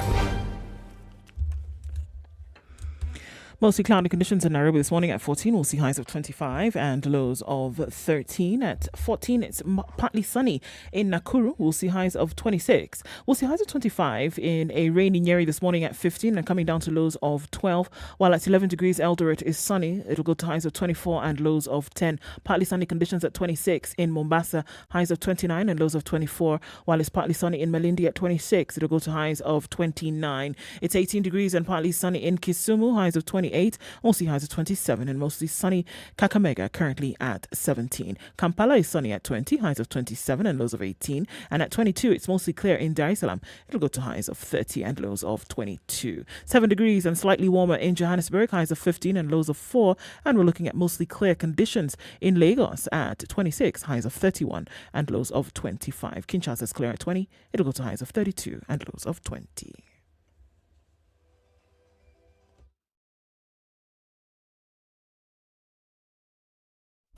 Classic soul, R&B, smooth jazz, neo soul, and nostalgic ballads. Make some noise. Yeah. You're listening to Spice FM.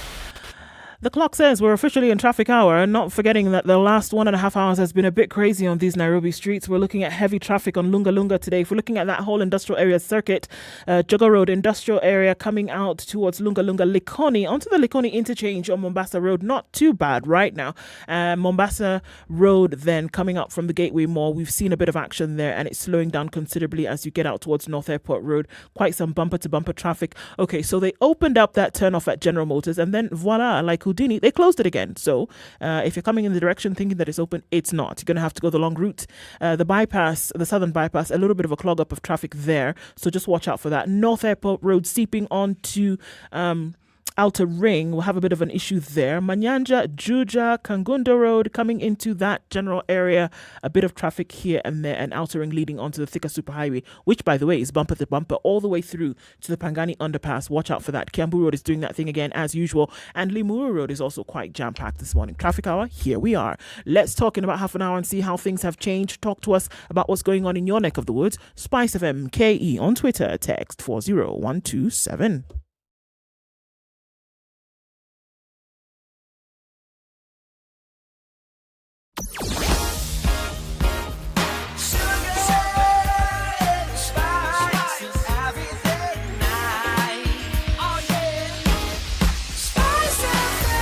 Spice up your life. Mature, intelligent talk every morning.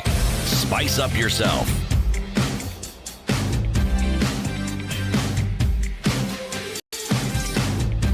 At 21 minutes to 8 o'clock, Kenya's biggest conversation. 94.4 Spice FM, Nairobi. Muga with you in the Situation Room.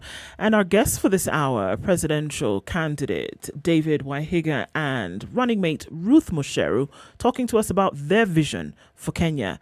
And David, you started off by telling us how angry you are and to get certain people, certain attitudes, certain movements out of this basket that is Kenya is what your intention is.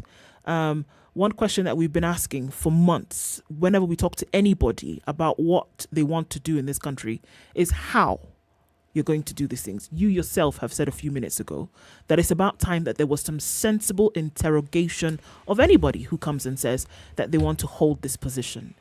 How are you going to do these things that you're talking about? There's a lot of opportunities and power that comes with being the chief executive. Mm-hmm. So I will use that to its conclusion at extreme extent. I will be bringing goodwill. I'll be bringing resolve. I'll be bringing determination. How do I intend to do that? I will use our legal system, judicial. I will use our prosecution. I will use our investigative.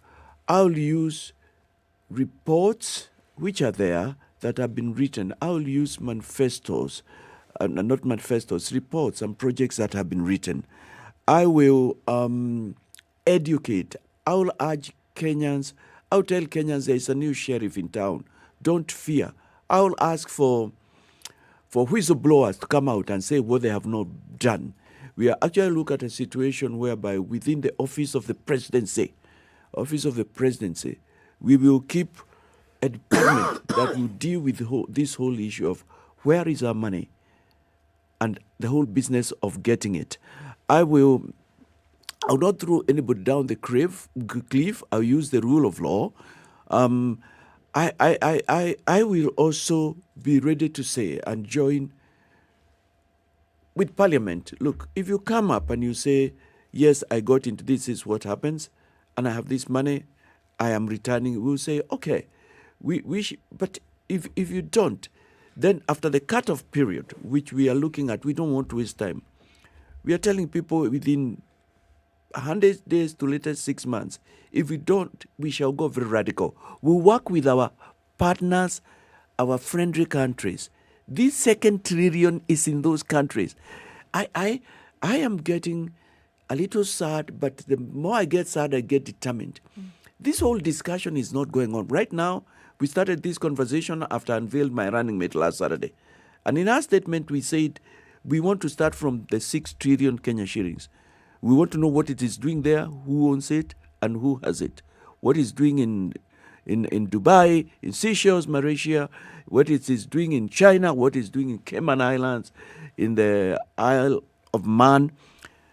These are our friendly governments. They would want relations with Kenya. They don't allow it to happen to their country. This is the time we'll know who are our friends. We'll have resolve, we'll not care. We don't have anything to hide. Like for them, our competitors, one has a lot to hide on national youth. And I'm just mentioning the 2 latest. The other one has a lot to hide on KEMSA. So they can't go far. Even where we say it looks like they will do different because they have got amongst them this and the other or the running mate. I'll tell you this, and I'll tell Kenyans. Those groups, I'll exaggerate here. It doesn't matter who you are, whether you are the running mate or the president, the candidate. You can't get out of this. They are there with the terms and conditions. I'm saying even if an angel, and you know angels are very clean, they are not like us, became the running mate of some of the people in that, they will not be able to fight corruption as well. That's how critical this matter is. So we intend to leave nothing. The foreign, our friends have been saying, Kenyans, look at what we are on corruption. Look at what we are. Now is when we want to know who are our friends. And we'll be strict. We'll be ready even to break diplomatic relationships if our money is not brought back. We want to see the countries that have been working with the people who've been bringing us down. Those are some of them. But my colleague may add one more. Okay. Maybe just to add is to say we will put in well-stipulated laws and ensure that the people in office follow them to the letter. So that is why we are coming in with the slogan Badilisha, because we are coming to change as an overhaul. Also ensure that we have the correct people sitting in the office to help us clear up the country. Ruth, you mentioned that you have been doing some voluntary work with schools. Yes. As people who are aspiring to lead the government, what will be your thoughts on the education system and the way forward with regards to the affordability of school fees, the management of our school system, and the actual curriculum that we follow? For education, what we aspire and probably will unveil then is probably have free education up to the university. Up to the university. But again, it drops down to, it zeroes down to us blocking or closing up the loopholes so that we have the people having money in their hand. So an education for us is paramount because it will help us build the community, the economy at large, where we're going to have the students or the schools, the people go to school, university, also get employment thereafter, which means we're going to raise our economic standards. And if we block up the leakages that we have been having per day, per month, per year, that means we will have the money to run the country. Yes. So the problems that is there a direct link from what you see? Because oftentimes, in order to sort out a situation, you have to know the genesis of the problem, right? So if we're going to sort out the issues that we're seeing, because, and I go back to this, yesterday we had a conversation about the state of the nation, and we're looking at that from an economic point of view, where Kenyans cannot afford to live. To live. We're not talking about doing anything luxurious. We're saying food. On a daily basis, 3 meals a day is a dream for a majority of Kenyans today. So this problem that is being faced by Kenyans today didn't start today. There's probably some history to it. There's something that has happened. So are you saying that if you, again, going back to the issue of feeding your people, that they can afford life, that they can have the services that are their rights as people who live within the boundaries of this country that's called Kenya, residents and citizens, if you stop the corruption, if you stop the bleed that has been caused by corruption, are you saying that that is a direct solution to all these other things that we see that are going wrong? It is the foundational. Okay. It's the foundational. And I can tell you, in terms of reviving the economy, lowering the cost of living, providing employment, this will play 60% of the solution. But that's not about it, because it's not the only one, because we need to think, after we've done that, how then do we build on that? How do we build on that? And we are saying, for too long, we left out and threw out of the window, or just pushed it down, the whole issue of making this an export country. And we became an import country, largely importing, but tied is that we pushed down the whole concept of industrialization from the cottage industries. And industrialization is very key. Kenya stands at a very pivotal place internationally. We know what it is. We know when they talk about Africa, Kenya just pops up. And a lot of them get very disappointed. Our good friends, investors in 2002, people are coming here. The government was just sitting put and making choices. We don't want you, we want you. We want you. When there was the Moi must go, and when he went and the Kibaki regime come in, we are saying we have killed our tourism. Those are areas of concern. We shall still be our agriculture, food security and the whole issue of famine. And this is a country, and I'm repeating a statement that's repeated often, or too often, that this is a blessed country in many ways. Resources, we've got money here. The moment we get out of here and we get on Mombasa Road, we will see money, as we fight with the jam.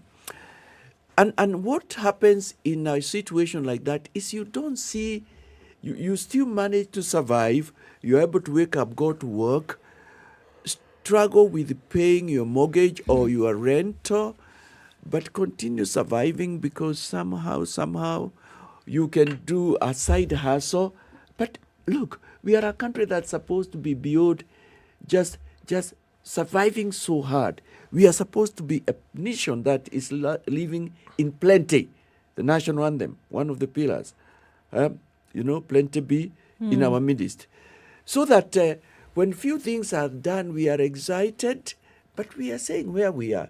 Even the infrastructure we have made, we should be not just 11,000 kilometers, we should be 40,000 kilometers, 15 by where you are. We sat in a place in our economic group, and as we were looking at it, one of them said, "What are you talking that you should not emphasize on infrastructure in a manifesto which should be coming out at the latest in the next 2 weeks?" He said, "In Ukambani, we don't have roads.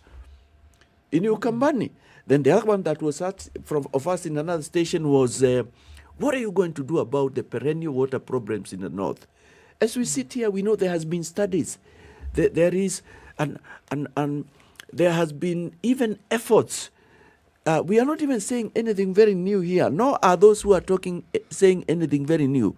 But we are saying only a new team, only a new broom, only people who are not mired and joined at the hip can do that. And for us, our competitors, all three, if not being two of them, plus those who are supporting them and those who are running in their coalitions, they are all joined at the hip that it won't move us anywhere. We are asking Kenyans, can we this time do something very radical? Can we just be not just bullish, but be rhino-like? Do you think Kenyans are ready? Because one of the things that you must do when you come into is read the room. As one of my high school teachers used to say, read the room. So as you're reading the room that is Kenya, do you think that Kenyans right now are ready to make that change that you're saying needs to happen? I believe that one of the things that you are saying is that, look, there is no way there is going to be change if you don't get rid of every single person who has been part of the problem for the last however many years. But as you read the room, do you think that Kenyans are ready to let go of this thing that they have often, truly, let's be honest, that they've held on to for the longest time? These are the leaders that they know. These are the individuals that they're used to. These are the things that they've become accustomed to. Do you think that Kenyans are ready to let go of it and say, let's then embrace this change? After having read the room, I'm hoping that has happened. I think I'd also want to ask Kenyans if they're also ready to take on the burden for the next 5-10 years. Mm-hmm.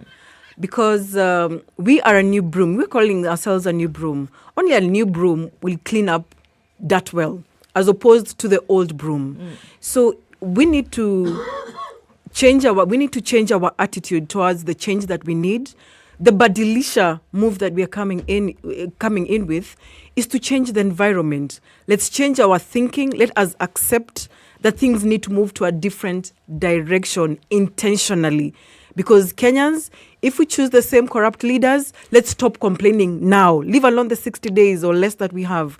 Let's stop complaining now, because that is the power that we have to make the changes on the 9th. They're not just ready. This is my perspective. They are busting, waiting for a leader who will come with resolve and goodwill to just pronounce it. We saw it in 2002. We hear it in churches, in mosques, when they are expounding on the virtues of not being corrupt. We hear it in seminars, both locally initiated and even when we have people visiting. But it's important to remind Kenyans, we are where we are in terms of poverty, wastage, and our bureaucracy is so complicated and because of corruption. Bureaucracy rides on corruption. And they did it in 2002. They showed the goodwill. Even up to now, people engage in these things where they bribe, because nobody here can quite 100% and one throw the first stone. Because we are corrupt even in the way we do work. The work ethics. We are saying Kenyans, the high cost of living, the unemployment, the famine we are finding, the poverty, even up to now, 59 years of independence, people are dying.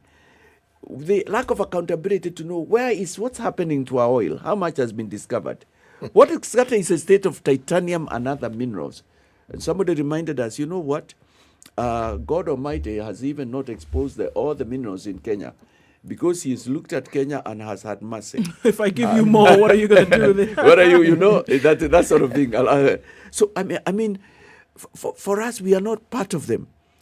We don't intend to sit with them and drink of the cup of conspiracy. Let me ask you this question. Please go on. You strike me as somebody who understands business. There are those who've argued that any development plan, any way forward in this country has to be anchored within the counties. Now, you have mentioned you want to give at a minimum 40% of what we generate, our own GDP. But the discussion about that is straightforward. What we have, we can give, but own source revenue.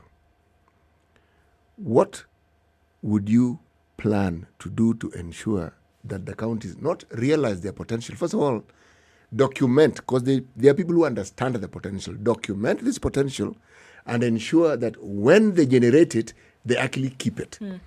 Because there's a false narrative that counties don't raise enough revenue. They do. It's just that the money never gets to where it's supposed to be. How do you... Because if counties can actually do that, with what you're proposing, would you not say that our county governments would actually be something else? They'd be much bigger, more productive? All the issues we're talking about tackling, many of them would be tackled at the level of the county. Apart from pronouncing very loudly, which we are doing, like we are giving notice to the corrupt, let anyone who has ears hear. In fact, between now and the next 2 months, don't touch, don't get close to it. But also, Nancy Kathunku is doing a very good job. Her reports will be sanctimonious. Is that the word? Yes. They'll be like the Holy Bible or Quran. Oh, there are reports. We are going to revisit them. We know corruption was devolved into counties, not just the devolvement of government, of revenue.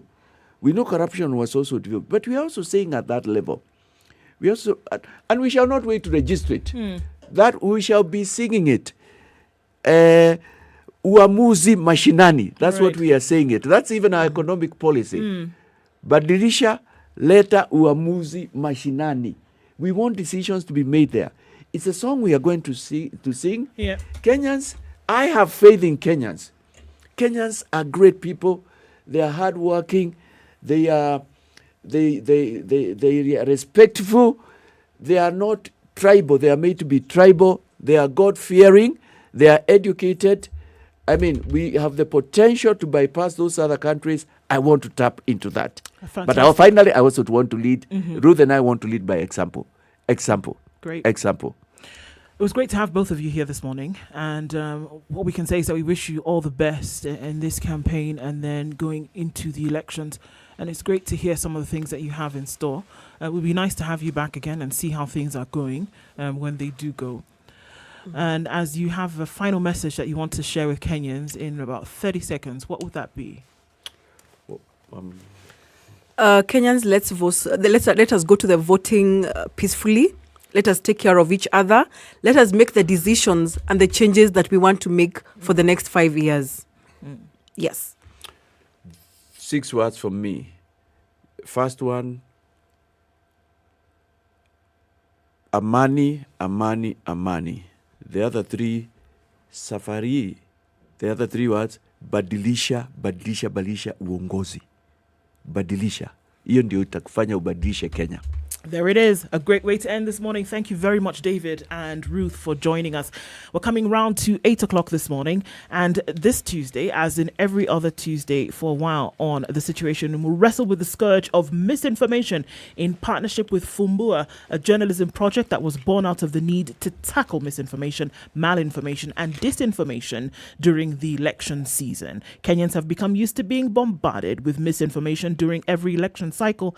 As we learned from the past, fake news, whether it be of the sophisticated variety or of the more obvious kind like misquotation and misrepresentation of facts, we can create needless divisions and spur violence. Stay tuned to learn how Fumbua is tackling the different variants of fake news this election cycle, and we'll be talking about that at 8 o'clock.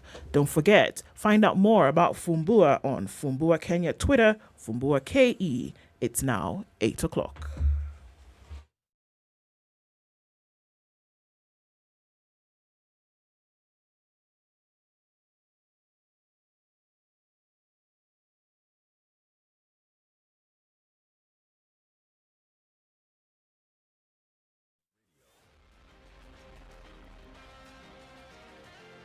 The latest news from around the world. 94.4 Spice FM. Good morning, this is Nidwa Dennis Aseto.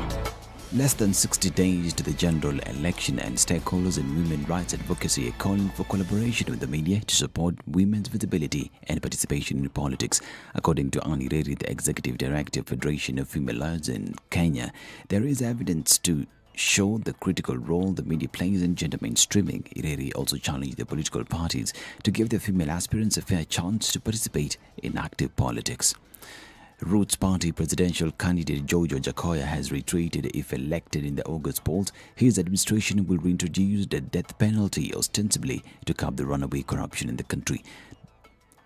Okoh stressed that corrupt individuals will be hanged as punishment for their crimes to serve as a lesson to others who plunder the country's resources. Okoh, who has hinged his presidential bid on legalizing bang in the country, decried that corruption cases in courts continue to be tailor-made by parties involved to drag for years with the sole purpose of defeating justice. He noted that it is unfortunate that culprits involved in the mega scandals in the country always go unpunished. And Azimio la Umoja One Kenya Party presidential candidate Raila Odinga will ask President Uhuru Kenyatta not to sign the controversial Information Communications and Practitioners Bill into law. In a statement, the former Prime Minister expressed reservation over the legislation passed last week by the National Assembly, saying it will regulate talent which damages innovation and limits growth. Raila is concerned that if it is passed into law, it will have sweeping powers over the ICT sector, yet it doesn't specify the problem it is meant to address. He believes the bill is out of touch with the ever-changing dynamics of the industry, that it will be a hindrance to development, citing restrictions put on those who are self-taught to provide services, yet the country already recognizes prior learning. Kenya recorded 213 COVID cases from a sample size of 2,147. According to data from the Ministry of Health, the positivity rate now stands at 9.9%. Out of the new cases, 142 are Kenyans, while 71 are foreigners. These, as we continue to urge you to continue observing the COVID-19 protocols, take care of yourself so that those that you love and those that care about you could also be taken care of. Now, Kenyans have been advised to go for genetic mapping to establish traces of albinism and other genetically transmitted diseases before consummating their marriages. Experts indicate that albinism could be minimized through the process of determining the location of genes on chromosomes to ascertain the condition between couples. It is a condition that occurs when one of several genetic defects make the body unable to produce or distribute melanin, and it is inherited through families. Coast General Teaching and Referral Hospital clinician dermatologist Josh Matonda defined albinism as the absence of melanin due to reduced production of melanin, the pigment that provides color in the hair, eyes, or skin. The population of tsetse flies in Masai Mara ecosystem has greatly reduced thanks to the Ministry of Agriculture through the Kenya Tsetse Entrepreneursomyasis Eradication Council (KENTEC) that put measures to control the pest. Speaking during a field trip at Old Kenya Conservancy in Narok Sub-County, KENTEC Chief Executive Officer Pamela Olet said the continuous efforts to combat tsetse flies has helped in boosting livestock production and enhanced tourism in the area. She said the mandate of her organization is to coordinate eradication of tsetse flies, set standards and mitigate the social-economic constraints caused by the pest. The CEO added they were working closely with the neighboring Tanzania to eliminate the spread of tsetse flies as the Mara Serengeti ecosystem straddles across the two countries. And Foreign Affairs Cabinet Secretary Rachel Omamo has urged parties in the South Sudan, Ethiopia and Democratic Republic of Congo conflicts to emulate the handshake between President Uhuru Kenyatta and Raila Odinga. Speaking during a meeting with various ambassadors, Omamo indicated that this is the only way to foster peace within the region. She emphasized the need for both parties not to be rigid but to give way to dialogue, which will in turn result in good relations between opponents. The latest clashes in Sudan's Darfur region between Arab and non-Arab groups have left more than 100 people killed. This is Newswire. Dennis Aseto. Good morning.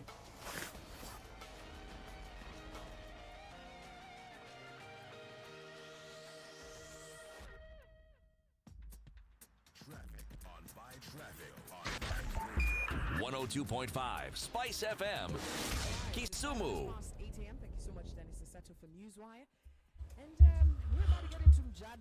All right, so we're looking at still movement on the thicker superhighway this morning, and it is indeed really still heavy. Looking at coming out from the Outer Ring Junction, you take it all the way into the city centre this morning, really moving very slowly. Coming out of Western's not too bad. We'd like to see a pickup of this and move a little bit better. Kiambu Road is also moving better. We're looking at Limuru Road, also more movement here in the middle of Limuru Road, in Gigiri, through and through, coming into the city centre. It's going to take us some time to get out of this one. In the CBD is where you see most of the action this morning. Jogoro is also piling up and still continuing to do just so. Okay, something's going on Mombasa Road, folks, and folks are trying to get off onto the southern bypass to use as an option. Coming out from the Weybridge, in outbound traffic is spilling over to North Airport Road and then going on to Outer Ring today. That whole section bumper to bumper on North Airport Road. Let's keep an eye on things and circle back in about half an hour and see how that has changed. Talk to us on SpiceFM KE on Twitter. Text 40127. So we can help keep the city on the move. Remember the hashtag is Kwambox and Kev. Also, Kwamjadala to know Lisa. Let's talk about insecurity. Sugar and spice and everything nice. Spice FM. Spice up your life.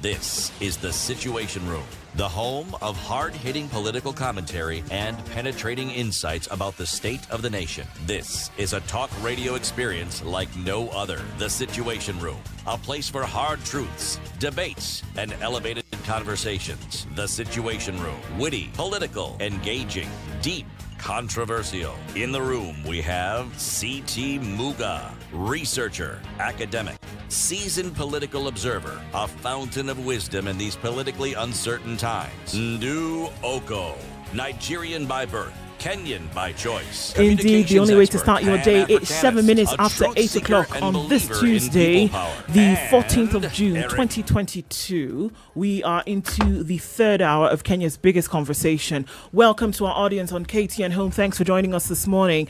Kenya's biggest conversation continues. CT Muga Ndoko in the studio with you this morning.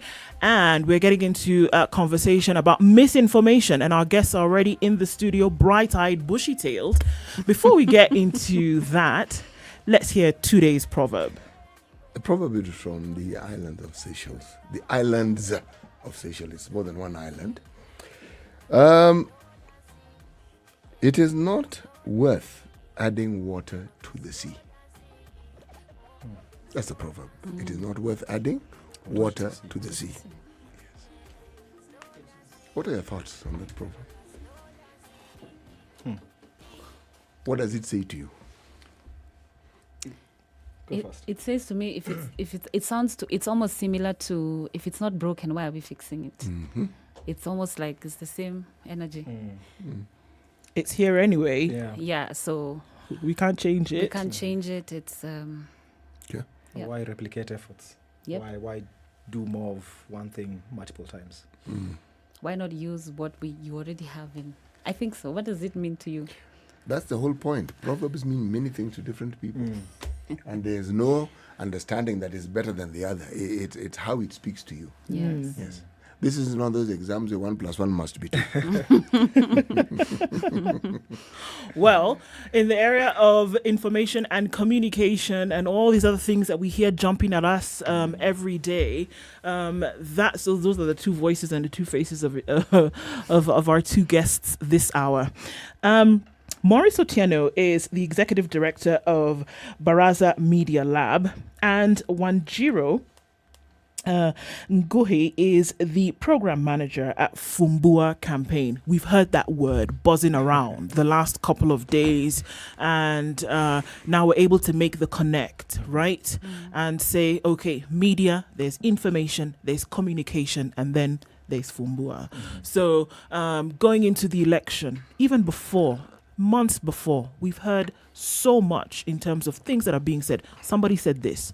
Somebody may have said this. Somebody didn't go to university. Somebody did not finish. So much that we really actually don't know what is the truth. And then we're probably treading on very dangerous ground. And that's what we're trying to open up today. So let's just kick in, Maurice, and we can, start with you and say welcome, first of all, to Kenya's Biggest Conversation. Good to have you in the room. Thank you. Same with you, Wajiro. Thanks for joining us this morning as we look at this very, very important topic and ask ourselves, how then do we make sure that we're on the right side of right? We've talked about this before in good measure, but I think even as we're going towards elections, August 9th, it's all the more important to say, hey, folks, where are we getting our information from and what are we doing about it? So here's Fumbua. What is that? What is Fumbua? Yeah. Thank you for having us here. So Fumbua is a project or a baby of Baraza Media Lab. Baraza Media Lab is a media incubator based out of Riverside. Our idea is basically to have a new media that is thriving in terms of its sustainable business model, as well as interesting storytelling models that make the audience get captured to the information that is being shared. So Fumbua came about because we all know that there was something that existed called Cambridge Analytica that happened in our previous elections, and we were all caught unawares as a media fraternity. We actually came to know about it as an aftermath. So now we wanted to be more proactive in the sense that how do we bring more media organizations and media-related organizations, from researchers to fact-checkers, and bring them together way early to start discussing on how do we combat misinformation, because you know that misinformation spreads faster than the truth, right? And sometimes the truth spreads slower. So we are trying to see how do we all combat misinformation by collectively working to make it spread faster. To spread further. So if all media houses are working together to amplify either fact checks or amplify the truth, then it spreads wider, but misinformation will travel faster. Right. So we'll always play a catch up. So we started off as a campaign, brought in about 24 media houses or media related organizations, and just started discussing like, what are your strengths? And to your proverb, we didn't want to replicate. We didn't want to add more water into the ocean. We're looking at, there's already something that, let's say, you are doing. How do we amplify that? There's something that I have to ask the two of you. Yes. At what point is something misrepresentation, misinformation, and at what point is it just a perspective? That, do you respond? All right. When it's misinformation, it's one, you look at the intention. Like when you're sharing this information, what is the intention?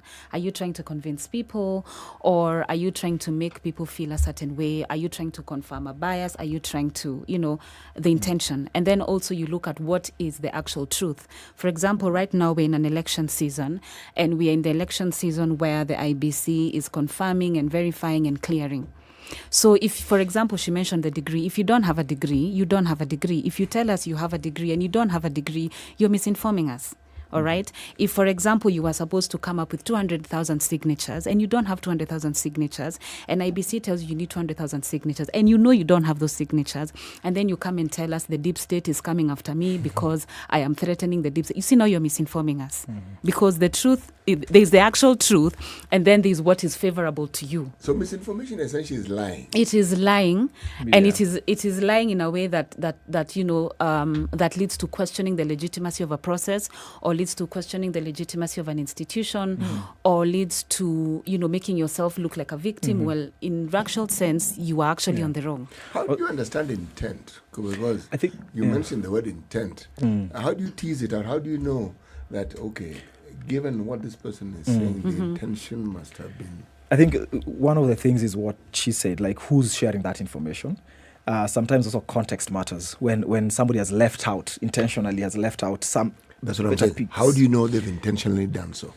You need to have the context, the entire context. So let me give an example. Please. If I have a video of you running from this point to that point, and that's what I show. Why would I be running? For example, why are you running? For example, you're running because in this case she's chasing me. She's running. Why is she chasing me? So those are the questions that you need to ask, right? Those are the questions that you need to ask to be able to figure out the truth.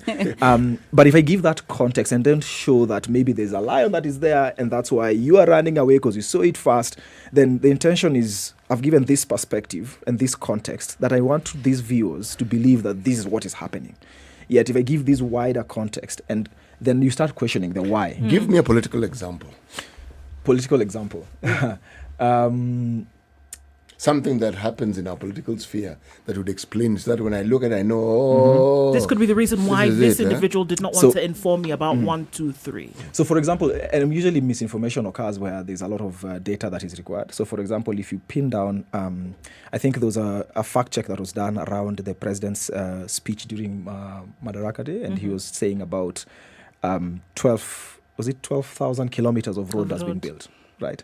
Then a few days later, the Minister of Roads, I think, says that it was about, I think he said something in the figures of almost 17,000 or basically a huge number. And you find like in that context, there's no data that can show you like this road actually built 12,000.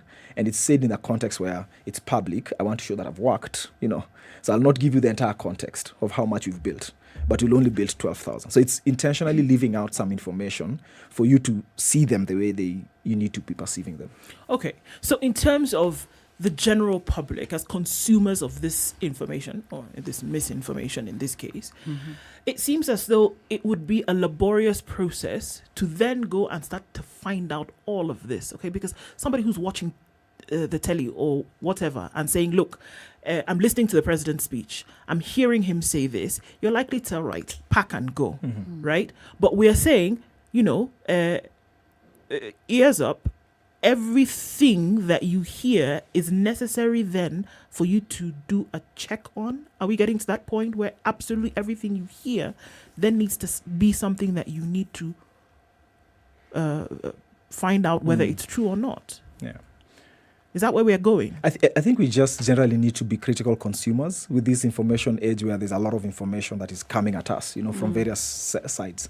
And critical consumers is basically going back to the question that you asked, why? Some people don't ask, they forward as received, But Morris, how do you determine, even and then put a joinder under there that I've just forwarded as received, okay, right? Even as you're talking about being critical, at what point are you critical and at what point are you just simply biased? Oh, I love that you mentioned the word bias. Because the thing that we have learned about misinformation sometimes, it's meant to confirm the biases that you have. And so by the time you're even checking, if someone is lying to you about something and they're lying to you about something that you're already biased about, then you're probably not even going to check it. But if you're critical about this person, then the chances of you going and saying, no, I don't trust this person. Let me just check what this is about. And then now when you check, then you discover, oh, they were actually lying. And so now you now become an active citizen and now we're able to have an honest public debate. But I think, yes, there's the bias, there's what you have said about being overly being critical. And yes, that's where we are, because we have been lied to, we have been bamboozled, we have been led astray, led amok. So yes, we are at the place where we must be honest about our biases and also honest about being critical and also honest about how easy we are to be swayed. How do you become overly critical? I thought the whole idea was to question things. So at what point do you tip the balance and you are now excessively so, if that's what you do continuously? Or must you be selective about what you think you ought to question? Because if you then question everything, then there's the tag. You're overtly critical. Yes. No, I think you need to pick, what you are, like what you're critical about and what your skills can, so I'm critical about these things because my skills allow me to be critical about these things because this thing matters to me. And so if everyone is critical about the thing that matters to them, then I think we are all contributing to a more honest public debate. Okay. I think, yeah. When you try to unpack some of these things, unfortunately, like you said, this thing has super flight. Yeah. Misinformation has super flight. By the time something, whether it be true or not, with the new media that we have, something happens and in a click, everybody knows about it. Now, even as we're saying, be very careful about what you share, isn't it just as important then we try to tail back on the damage that has already been done by misinformation? And then how do you do that? How do you then go back into this stratosphere of all these layers and say, this information is not true. It has gone out. It's done whatever rounds it has done. But how do you circle back and peel back and say this is the right, or that there was really never anything, and undo the damage that misinformation could have done?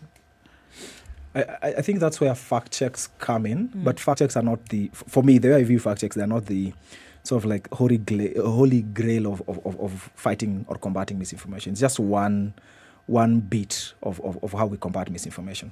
And the challenge that fact checks have is that they come too late in the game, when things have already spread into private WhatsApp groups. Exactly. And your family groups, and now you believe what my uncle has said, then the fact checks come. And the challenge that we've seen is that when they come, because they are not as pervasive as the misinformation, right?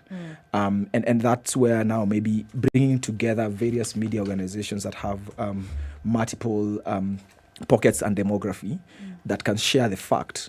And yes, it'll be late, but it'll get home later on. You can't. Most fact checkers right now use digital platforms to share their facts. If you are not on radio, if you are not on TV or newspaper, the audience of those mediums do not get to know if this was true. Okay, so then how would Fumbua work practically, Wanjiro? So information goes out on TV, on radio, whatever. How does then Fumbua work now when you see that? Who coordinates what? How then now do you start coordination between media houses? How does the process flow? All right. So the process flows. Of course, we have Fumbua has 3 pillars. There's the amplification, the one that he's talking about, where now if someone does a fact check, then it is amplified by everyone. Everyone as a member of the campaign, and then we also have the debunking, which is, I think, the one that is like the game changer, because with debunking it means that you are seeing the process and then you're able to sort of warn people that this is what is coming in the next few weeks, and because this is going to happen in the next few weeks, this is what you should look out for. For example, we mapped out the entire electoral process, and so we have we know what is going on. The IEBC is supposed to be clearing people, and because they're clearing people, aspirants are going to come out and say things about each other. They're going to claim that they have degrees that they don't have. They're going to claim support that they don't have. And now we are now getting into the season of the manifestos, and politicians are going to come out and say things that they're not supposed to be doing. And so as Fumbua, now the debunking process, now you look at the law, you look at the at what certain acts say about these processes, and you make it clear. The IBC qualifications are this. This is what the MCA is supposed to do. So it's almost like we are debunking, but then we are also doing some sort of civic education, so that we're not dealing with an audience that is not misinformed. Because if you do not have the information, then any information goes. And then at the same time, we have collaboration, where members of our collective have everyone has their own activities that they're doing, and instead of doing an activity in your own small corner and there's someone else who's doing the same thing, why don't you just link up and do this thing together? And then we also have trainings which have been very, very successful, where we have come together with the Media Council, the Google News Initiative, and Africa Check, and now they're now training together, and we've done 4 trainings so far with media practitioners, content creators and even the public. Now we are going into now training the public. This is what to look out for. This is what a fake tweet looks like. This is what a fake, Facebook post looks like. When you see something like this, look out for these things, and then it is a fake. It's a fake post, a fake tweet. If you look at a newspaper, for example, this is how a newspaper is supposed to look like. But when it has been doctored, this is what it looks like. And then they're also taught about the psychology of the information. If information makes you feel angry, for example, you have to question why is this emotion? What is this information doing to me? Why does this? Because there's But what if it's just, some anger-inducing information and it actually is true? Sometimes it is annoying, it is true. Yeah. But if it's information about someone and it makes you overly angry, you just wonder, okay, am I supposed to feel this way? Is it the truth? Is there something beyond this? Yes. Yeah. Okay. So going into this election, into this period campaigns, what are some of the biggest kinds of ideas of misinformation that we have been held captive by in society today, from what you've seen? Yeah. In the previous election, it was well coordinated and managed by the Cambridge Analyticas, right? In this case, now you find not even the big, because it's more pervasive on social media, right? But it's not pervasive or spread a lot by the big social media following influencers.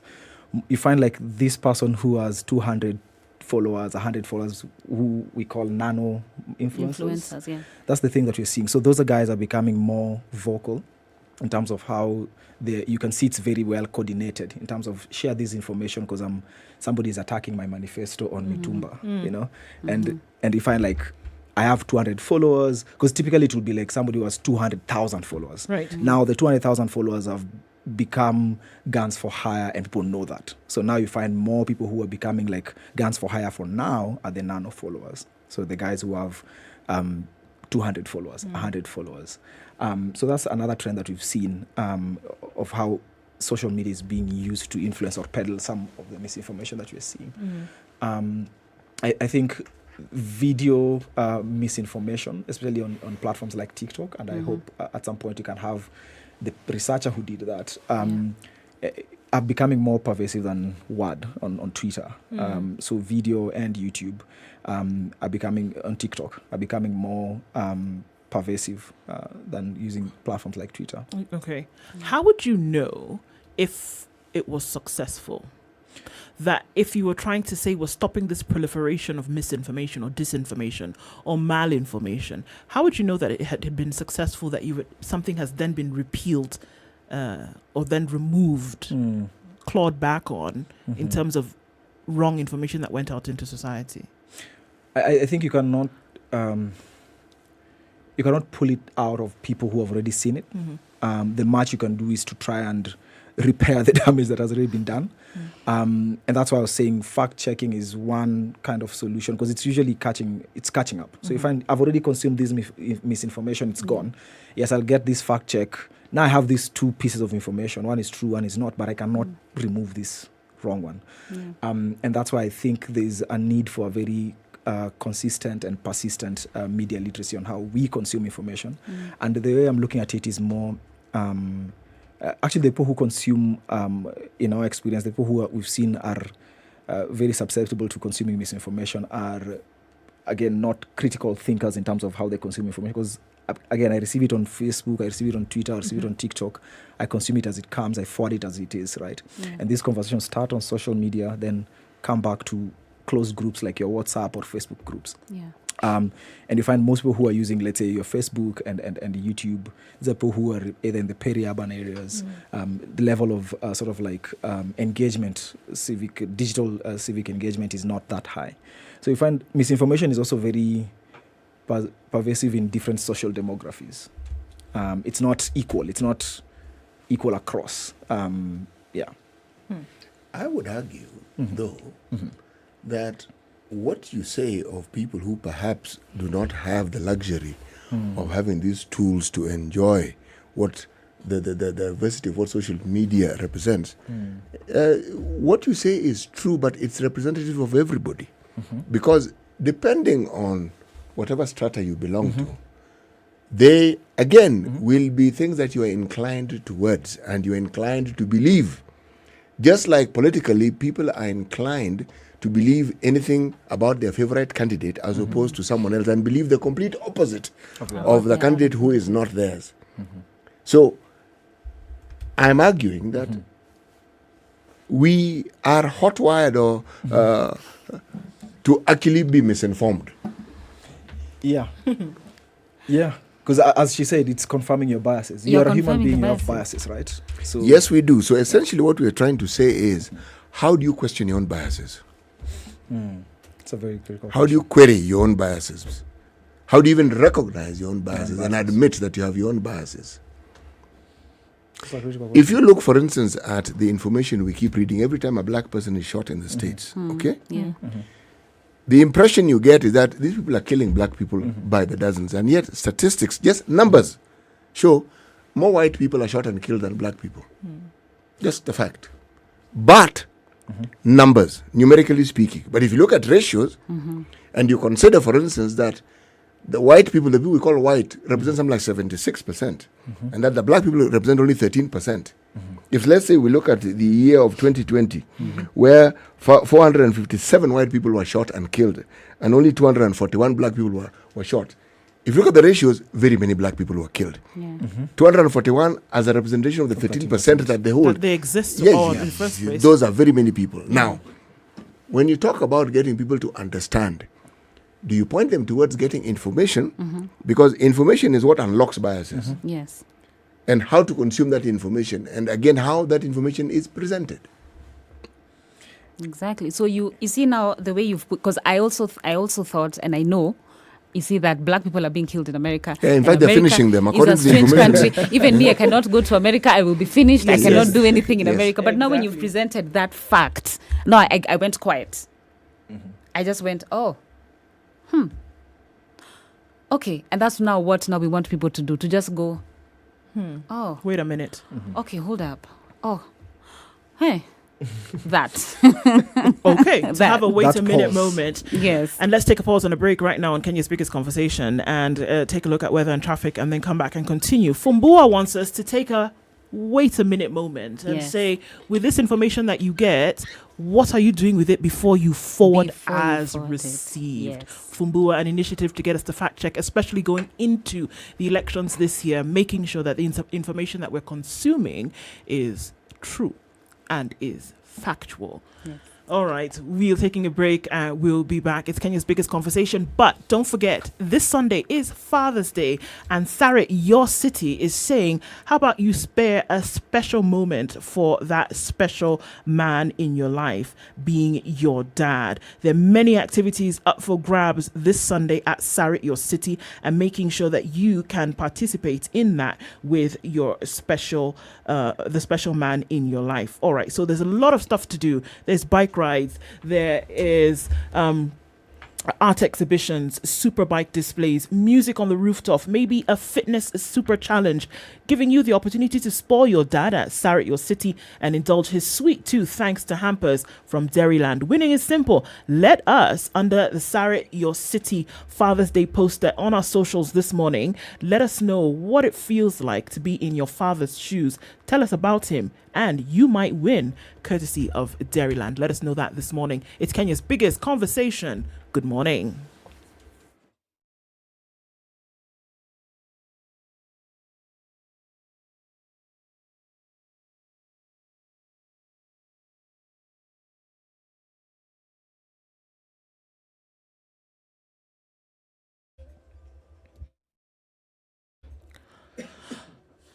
Mostly cloudy conditions in Nairobi this morning. Highs of 25 and lows of 13 today. It's 17 and partly sunny in Nakuru. We'll see highs of 26 and lows of 13. And in Nyeri, 15 degrees and light rain this morning. Highs of 24 and lows of 15. Mostly sunny at 14 in Eldoret. Highs of 24 and lows of 11. We're looking at partly sunny conditions in Mombasa at 27. Highs of 29 and lows of 24. We'll see a low of 26 in a rainy Malindi, currently at 27, going to highs of 29. 19 degrees and sunny in Kisumu. highs of 28 and lows of 18, and it's mostly sunny at 21 in Kakamega. We'll see highs of 27 and lows of 14. Sunny conditions in Kampala at 21, highs of 27 and lows of 18, while at 24 it's sunny in Dar es Salaam. We'll see highs of 31 and lows of 22. At 9 degrees, sunny conditions in Johannesburg, highs of 15 and lows of 4, while Lagos is mostly clear at 25. It'll go to highs of 31, and we'll see highs of 32 in a sunny Kinshasa at 20. That'll be today's low.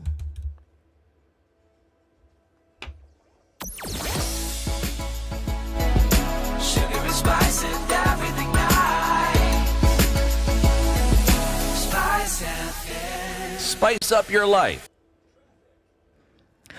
At a few minutes after 8:30, it still continues. We're looking at that industrial area circuit and quite a lot of traffic this morning on Jogo Road getting out towards Landis, which, by the way, is bumper to bumper through and through to the Kamkunji roundabout. You're going to get onto Haile Selassie and there'll be a bit of a reprieve, but all the traffic that's coming from Gong Road is then joining into this sandwich of traffic. I don't think it tastes too good. On Langata Road this morning, as you get towards the interchange at T-Mall, that traffic is still really heavy. Let's take a look at the Thika Superhighway, where traffic after the Utali Drift and survey is not looking too bad. But before that, 7th Circle of Hell is what a lot of people have described it as this morning. The Pangani Underpass and that tunnel doesn't look too pretty either. All right, coming off Kiambu Road, not too crazy this morning. Limuru Road in and outbound traffic is still bumper to bumper. Coming out of Westlands, that whole Lavington route through to James Gishuru, total mess. You want to use the Red Hill Link Road if you're tired of the traffic that you're going to have found in there before. Outer Ring was a mess. Let's take a look. Is it still? Yes, it is. If you're heading in that direction, you might want to think twice. Doesn't look pretty at all. Not quite sure what's causing that traffic this morning, but if you can avoid it, please do so. The Southern Bypass looks pretty good. There's an option for you to use this morning. Now let's talk. SpiceFM KE on Twitter. Tell us what's going on in your neck of the woods and see how we can make things better on your morning commute. Text as well on 40127. Classic soul, R&B, smooth jazz, neo soul, and nostalgic ballads. Make some noise. Yeah. You're listening to Spice FM.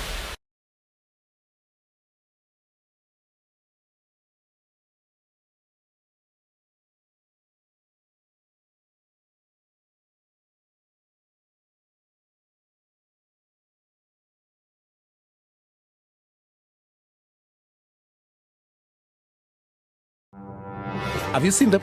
Am I live? Yes, it's a very nice outfit, I must say. Good Thank job. you. Asante sana. The compliment is well received. Good morning and thank you. Everyone in Wasingishi was asking me, what channel is Spice FM? 96.7. Tell them that, right? Yes, now they know. Thank you. It's a pleasure to be here. Pleasure to have What you. a beautiful studio, my friend. I've been to other radio stations. Mature, intelligent talk every morning. Spice up yourself.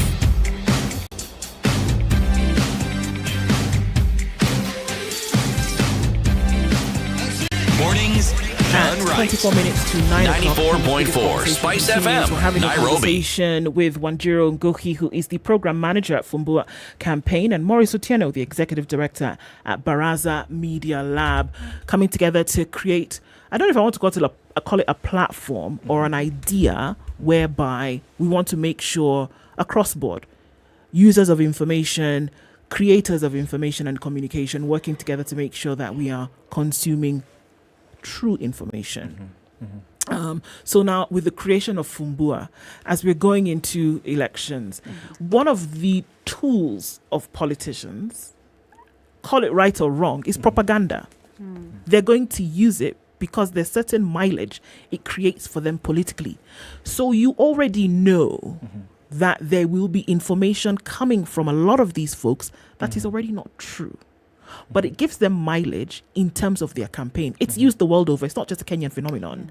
Everybody uses it. How do we counter that with this idea? That's a good question, because even within the world of information, you find there's a lot of terminologies and jargon that sometimes people get confused with, and misinformation, malinformation, propaganda, and what we've learned so far is propaganda is very difficult to fact check, because there's no factual claiming. If I say mtu akitendawili amefanya hivi, or if I say huyu mwizi, so those kind of things you can't fact check. You can't fact check an opinion. And propagandas are usually presented as that. They're usually not as factual as where you can see somebody said, "Oh, we built road worth this much," or this number of people died during this terror attack. So there are some things that you can go back and check. And that's where misinformation and fact-checking can help. But for propaganda, it's very, very difficult to be able to check. Yeah, because campaigns are in the business of mudslinging. Yeah. And that you may take something that originated as a truth. I mean, they say, with every lie, there's an element of truth, right? Yes. If you take this element of truth and then blow it up into something else, be very difficult to prove when the origin of the thing had, an element of truth in it. But then the question is, what do you do with it? If it's difficult to prove and you received it anyway, and you know that there is, perchance there's something off here, what do? You choose not to consume? Do you spread it across? What would Fumbua do in this case? So you cannot tell people not to consume this, because there are people who are excited by this politics, there are people who are excited by this propaganda. And I think the long-term work of Fumbua is to also ask ourselves, how far can we go? Even if it is propaganda, even if we're sharing opinions, how far can we go? And now that is where now the government comes in, and the people who regulate this kind of activities come in, where they can have a cap on how far we can go. Because the thing that we realized also working in this campaign is that people don't mind misinformation. No. People really don't mind. They're just like, but we don't mind. And gossip, you also cannot fact check. Gossip, you cannot fact check an opinion. But also for us is to ask ourselves, how far can this go? And also, and in asking how far can we go, we also have to ask, what is the impact of this thing? For example, when Martha Karua was picked as a running mate, there was a lot of gendered mis and disinformation going on, and a lot of that usually has some real effects even on people, like on women, just in our personal lives. And sometimes it's possible for it to even translate to violence when someone has an opinion and then the opinion is action, then someone takes it and it goes on and on and on and on. So it's also for us to ask ourselves, do we might not have a problem with misinformation, but also how far can this thing go, and can it be regulated? Even if you're talking about propaganda, how far can it go? I know we have defamation, there are defamation cases, there are civil cases. Sometimes misinformation can lead to violence. And so it's now for us to now ask government, okay, the cases of misinformation you're seeing, what kind of regulation do we expect? What kind of a regulation is it even possible to regulate this, and at what extent? Yes. So that is also the challenge of the campaign, because it's not all black and white. That's the challenge. There are things that cannot be fact-checked. There are things that people genuinely don't have a problem with, because we have opinions that we carry. Even me, myself, personally, there are opinions I'm just like, if you give me information about this opinion, I'll probably be like, did I not tell you so? So it's also asking ourselves and just being realistic about how far can we go. Yeah. So as much as we're trying to say, okay, wait a minute, but also how far? How far can we go? How dangerous is it? Where is the line? Is there a line? So we are also trying to find that line and saying, okay, this is the far you can go. If you go beyond this, even we don't understand what your problem is. Sure. Yeah. What about the folks, especially since we're talking about elections right now, what about the folks who are the creators of this information? I'm talking about politicians. How are they involved in this? Because it's like, we're all dealing with, the information which they essentially are creating. Somebody says something, somebody puts something out there. There might be a story that somebody leaked, here or there, by the politicians themselves. How are they being involved in this process of making sure that, misinformation doesn't spread? I like the statement that you started with, just basically outlining the stakeholders within the misinformation and the disinformation space. So media being one of them, politicians. And I know that there's an organization called CMD, Center for Multi-Party Democracy, who are basically working to hold the politicians accountable by signing like a digital pledge of how they'll conduct themselves on digital platforms. The question is how to hold them accountable. Even if I've signed, how do I hold them accountable? So there are various other institutions that are working within the misinformation space. Our work mostly, because we are a media lab, we focus more on the media side, but we also work in tandem with other guys who are working with the political parties, other guys who are working with civil society, because also civil society or even the ground movements are also very big in terms of spreading the misinformation, because these are people who are trusted in their communities. So also working with them to just become the term that we've used today, critical consumers. But then, even when you talk about this, I am thinking of the media, the role that the media has in actually perhaps having their own biases. That's true. You see, for instance, I'm saying their own because it falls in the category of a bias that has over the years seeped into a system and people accept it as being true. Say racism, for instance. Okay? Yeah.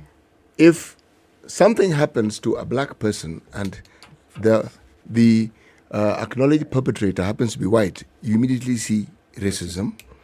If the same thing happened to a black person by a black person, you wouldn't quite see it as that. But if in Kenya, we look for a tribal angle to it, just to explain it. Where am I going with this? Two things. One, countries they may not announce it. It's Nazi Germany that actually had a ministry of propaganda. They did not fool around with it. They understood that this is something you need. Okay, we call them spin doctors in this day and age. People who know how to take information and give it the twist that you want. I'm thinking of the Ukraine war. Okay, depending on who you're listening to, you will hear the Russian side saying, "Oh, these people have mined their ports, so we cannot ship out wheat. They have done the other." But a conversation that doesn't take place is, one, who actually attacked who first? And who is perpetrating human rights issues? Then the conversation shifts and you're told, but these people are racists. At the beginning of the war, there was the issue of black people being stopped. Yes, now. There's a side to the story also. Remember, when you have a war, you conscript. So all able-bodied men, not necessarily young, below a certain age, you suddenly join the army, though even if you're not trained, but you will join the army. So, truth is, as people were leaving the country, people who are able-bodied and young were not leaving. They were staying in the country because they had been conscripted. So the only young people who you would see leaving would be black or people who are not necessarily Ukrainians. Those are the ones you'd see leaving. Now, if, say, for instance, there's a bus that they were boarding and the bus has a certain capacity and you already boarded and you're a student and an elderly person who's infirm comes in, the only young person who will be asked to step aside is you, because the locals aren't there. So it is you who will be told, let this elderly person sort of like get in and you can get in on the next one. Now, the story was these people are racist. They're stopping black people from leaving this war zone. They want black people to die. Okay? Now, did we in the media fact check and ask, and even if we did we highlight the story and present a different perspective to this issue and say, actually, folks, this is the context. So even as this was happening, understand the context. That's why I said biases that we already have, and it plays out in the way we handle an issue. There may have been some fact checking, but did we talk loudly about it? I think that question then brings us back to what the media is struggling with right now, which is sustainability across the globe. Because then to talk consistently about these issues, you need to have, you need to be sustainable yourself. You can pay the bills. And across the globe, it's something that the media is struggling with. So it's more of like, this is the truth, we've said it, let's move on to the next thing. And also information is spreading so fast, and that's the risk also.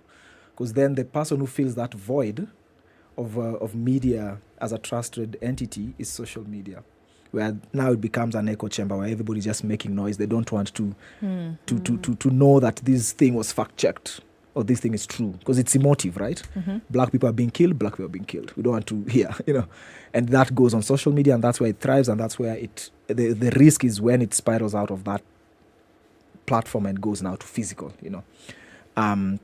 I think that is how I will explain how the challenge that we are facing globally, especially on the information space, it's also because media sustainability is also at risk.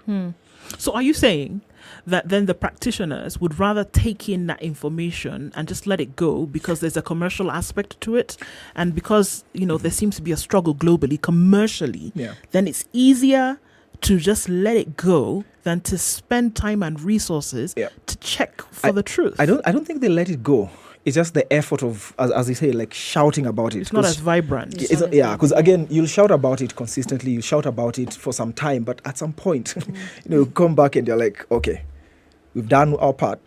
But remember, again, the challenge is that misinformation spreads very fast, right? And it tackles your biases, and it's very emotive, So before you make this person unlearn or pull out what they have already seen in their mind, it has to be very sustained and persistent. But consider, for instance, the double speak that we in the media can be accused of. Okay? Yeah. On the one hand, we will talk about how it is that the public is gullible and how it is our public is very highly politicized. And yet we publish politics on a daily basis, and it's front page. It hits you. It doesn't matter what. It's like you can't avoid it. You can't. Today's papers are different. I was looking at them. Politics appears in the business. You don't see it anywhere, which is good. Business. The Star, it's on page 7. Standard, it's on page 4. Meaning, it has moved from center stage. But if this is center stage on a daily basis, you are more or less conditioning people to the very position that we again will come and criticize and say, this is the way people are. And yet, we haven't given them an alternative to consume consistently. What do you think would happen if human interest stories are the ones which are the headlines and politics is on page 4? It's reported, but on page 4. What do you think would happen? Let's try it. There's only one way to find out. But I do honestly think that will change how people are becoming what we quote unquote active citizens. Think of even news on radios in vernacular, and the news is the people in Marsabit today received this. There was a human interest. The school system, blah blah blah. Headlines. Politics comes later. Is this not what our minds would be focused on? Because this is what we listen to, and this is what we read on a daily basis. Precisely. So when you talk about information, this isn't misinformation. I call it misdirected, because we talk about the things which are important, and yet you focus on the thing which guarantees that the important things that we want are not catered for, our politics. But isn't that the thing, though, then, that because biases are being fed and that there are folks who are sitting... I mean, we know that there are some countries who have, just as you said, created departments just to spew out this wrong information. And because we know that, unfortunately, we are bridled by our bias a lot, that they know where to hit, that they know that if we release this information, maybe with an element of truth, it's going to spread like wildfire, and it will cause some destabilization on the other side. And I think that's what you're saying, that we need to be wary of, knowing that it could be true, but at the same time, we also know that there are some folks who are sitting, creating this information to destabilize you, really, in terms of what you think and believe. So are we saying that regardless of what the case may be, we ought to be cautious in terms of what is coming to us, knowing full well that there are people and that there are, organizations that are, stuck hard and fast to making sure that they can send this out in droves? And that's very true. Like, you look at, was it the previous 2017 or 2013 when there was the Real Raila website that was basically painting him as the worst person that you can ever vote, and that was Cambridge Analytica, with them creating this because they know that we are biased already, so they feed onto your weaknesses and push more information. So, for example, yes, it might not change how you vote, but it paints that doubt in your bias, in your subconscious, are like, so this person, this is true. And I think that's the same case also in the US, where they know that the US is, other continents are also equally, you can face racism as a black man, right? But the US is very pronounced right now because media is highlighting it, and because there's a consistent effort to just make sure that is what they are fighting. It's no longer a war like what Russia and Ukraine are doing and bombing each other. It's more of, how do we make you guys fight against yourselves? And we'll just push the narratives that will divide you further so that you kind of fight by yourselves. And that's what elections also with information might have. where there are biases that some politicians might have already noticed, and then they use these platforms to further divide us within those biases. You know, that's how I view it, and I don't think it's an approach that the media alone can solve for. There's a responsibility also to the government to hold persistent and perennial misinformers accountable, and maybe this will mean that we have to have some policies that are favorable for us. There's also an element of platforms also being accountable. But remember, why fingers have to point at us who are in the media is because precisely that, we are the media. Yes. And our business is information. Yes. So you and to be honest, media becomes the low target, because even when these things start, they don't start within the media houses. They will start probably somewhere in a WhatsApp group or actually in some platforms, or in a room that somebody cooks the information to intentionally misrepresent or misinform you, right? And push it onto social media. Then it comes to media. So you find like media are not really the creators.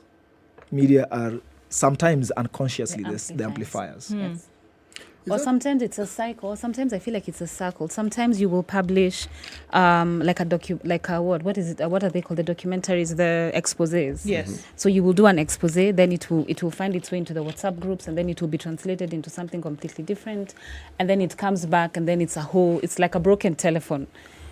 It becomes a broken, so you said one thing, someone else read one thing, then another person, then by the time we know it, we have believed all these things and we have spread all these things, and I don't know what your responsibility there would at that point. Would you say the gutter press are part of the media? Yes, they are. When someone takes a deep breath. Number 6 will shock you. I think there will be. They are. They are. Yes, they are. Yes. And they also need to be, and that's the risk, especially and that's why I was trying to map out the journey of misinformation, where it starts from. Because where it starts from, the way the social media platforms are structured, they are not media, right? And that means even regulating them or holding them to account is very difficult. So which means social media is really not media. It's not. It's media related. Yeah, it is, but they don't want to accept it, because if they accept it, then they're highly regulated, which removes the algorithm and how they earn the money. Yeah. Okay, we continue this conversation. We want to take a break and say goodbye to our audience on KTN Home, but not to forget the conversations continue on SpiceFM in Kenya's biggest conversation. A few minutes to 9 o'clock. Right back after this.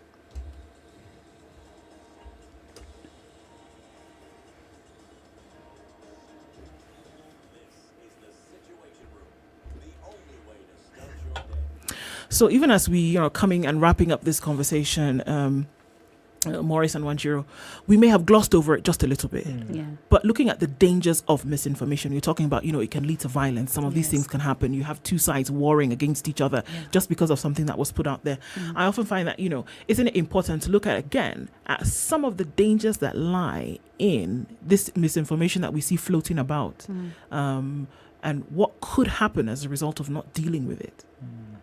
I mean, like I mentioned, there's the violence. So if you and this violence is usually when a bias is confirmed, a bias against a certain people, and we've seen that in 2007, where the violence was a whole different, like it was deeper issues.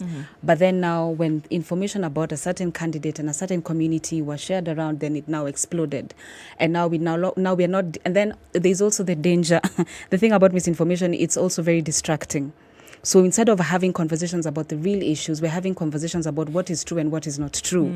Well, the truth is, right now, the cost of living is really, really high. Right. But now we're having conversations about who has a degree and who doesn't have a degree.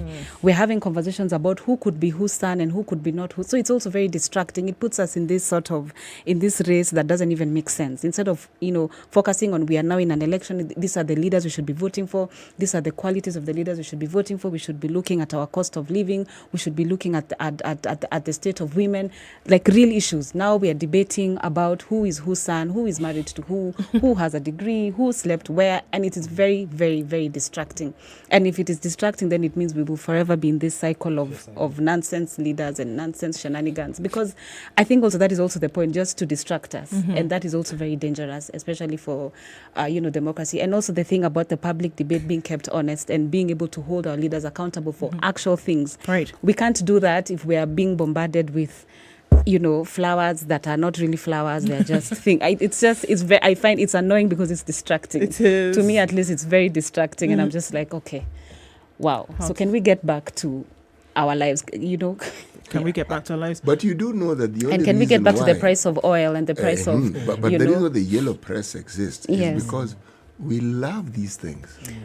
These things we call nonsense. People love those These things. shenanigans, yes. Something to keep you busy People want from to your read and say, reality. oh, you though, isn't mean it? so this is really? This is good. But then what do you do when you're in the moment and reading those things that you forget your problem on the Exactly, issue? and that's the danger. Yeah. So we keep Yes, you forgetting do. about Yeah. the problem. So we keep getting deeper into the problem because the soil. Now we're digging into this. So now the soil looks like it's But cotton also, candy. there's a and- limit to how much and how long you can just keep focusing on your problems. Indeed. Morris and Wanjiro, thank you so much for joining us this morning. Fumbua KE on Twitter and on Facebook. How can you make sure that the information that you're getting is valid? And what can you do in case you doubt? There's fact checking. There's a lot that can happen. Thank you for being in the situation room with us this morning. Thank you so and much definitely for having me. conversations to continue with. Asante Sana. Thank you so much. And we hope we can have you again. It would be great too. Thank you. Kenya's biggest conversation continues, and the conversations continue around the country, wherever you are, online and in Nairobi, across the country. And after 9 o'clock, as we hear the news, it is now 9 a.m.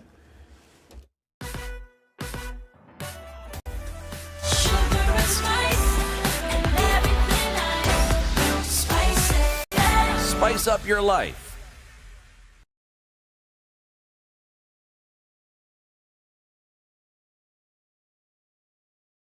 The latest news from around the world. 94.4 Spice FM. Good morning, this is Nito. I'm Dennis Aseto. As August 9th general election fast approaches and the spotlight focusing on the clearance of the political class being a major issue, the United Democratic Alliance Party has pronounced itself on the issues facing some of its candidates, especially Nairobi gubernatorial candidate Johnson Sakaja, over his academic qualifications. Sakaja, who is the incumbent Nairobi senator, has been under public scrutiny after a complaint was filed against him at the Independent Electoral Boundaries Commission Tribunal for allegedly not having the required education qualifications. The Deputy President William Ruto-led UDA now says that the spotlight of politicians' academic papers should be cast on every aspirant and not just Sakaja. UDA Secretary General Veronica Maina, speaking on Citizen TV, said the arch rival in the Azimio La Umoja One Kenya coalition, Raila Odinga, has also raised questions about his academic papers' legitimacy. She says that all leaders' credentials must be scrutinized equally.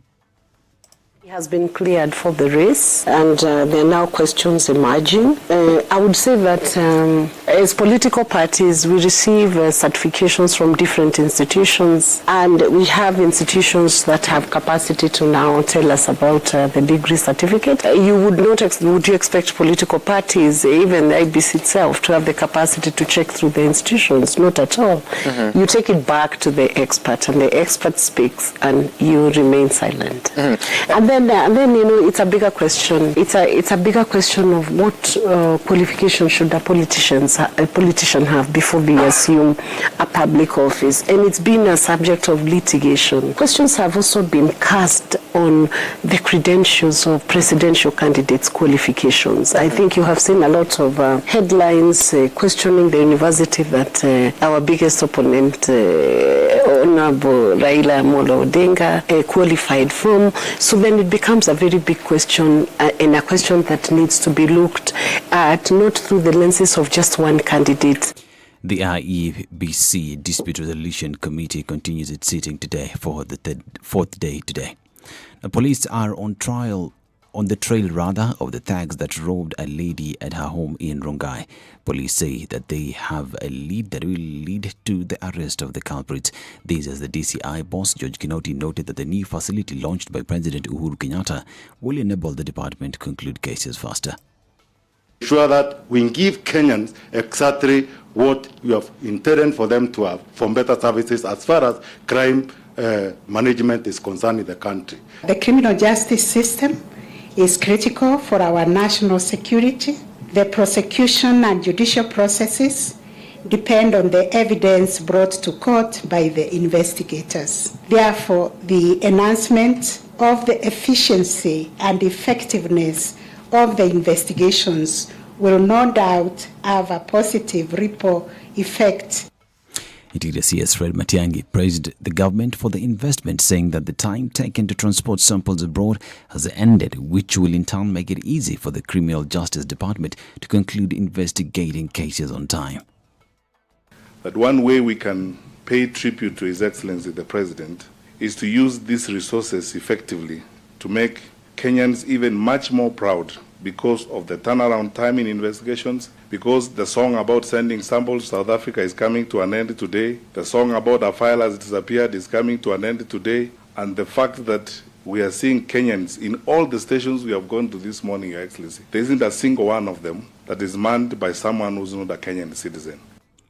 A three-judge bench has begun hearing a petition filed by former Nairobi Governor Mike Sonko demanding that the names of 6 Mombasa County Governor candidates not be published in the official Kenya Gazette. Sonko filed their petition seeking to block the process until the case he filed to ask the IEBC to clear him to run for county governor, with the wiper ticket to be heard and determined. On the 8th of this month, Sonko appeared again before the IEBC and submitted a letter from the High Court stating that there was an appeal against his dismissal. IEBC Mombasa branch returning officer Swalha Yusuf declined to approve his application and ordered that he returns today for further direction. And police in Diwa have arrested a woman suspected to be involved in brewing illicit liquor. The woman was arrested following an operation spearheaded by Kobodo chief. The suspect is being held at Diwa police station awaiting to be arraigned. Reports indicate that the lady has been brewing the brew in the middle of a sugarcane plantation and have been using dogs as their defense mechanism against the police officers. 2,570 liters of the product was recovered and destroyed during the operation. This is Newswire. Dennis Aseto. Good morning.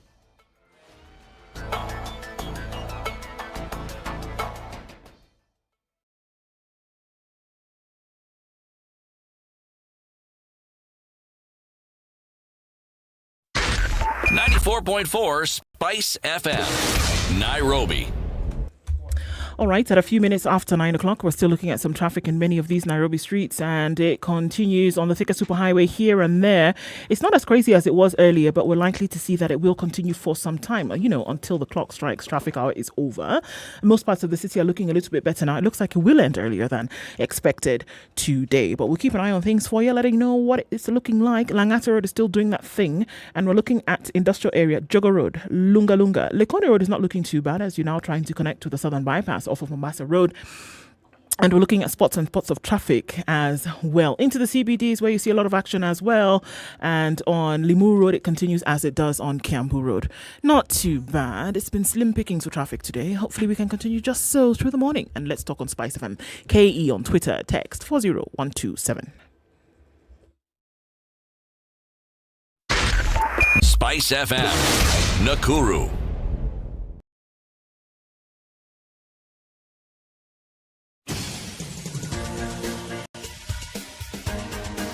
This is the Situation Room, the home of hard-hitting political commentary and penetrating insights about the state of the nation. This is a talk radio experience like no other. The Situation Room, a place for hard truths, debates, and elevated conversations. The Situation Room, witty, political, engaging, deep, controversial. In the room, we have C.T. Muga, researcher, academic, seasoned political observer, a fountain of wisdom in these politically uncertain times. Ndu Okoh, Nigerian by birth, Kenyan by choice, communications expert, Pan-Africanist, a truth seeker and believer in people power, and Eric Latiff, agent provocateur, the man in the chair, seasoned journalist, news hound, a man who believes in punching up, not down. Into the fourth This and final is hour the of today's Situation Room. The Situation only with way Kenya's to biggest start your conversation. We have quite a lot of things that we spoke about today,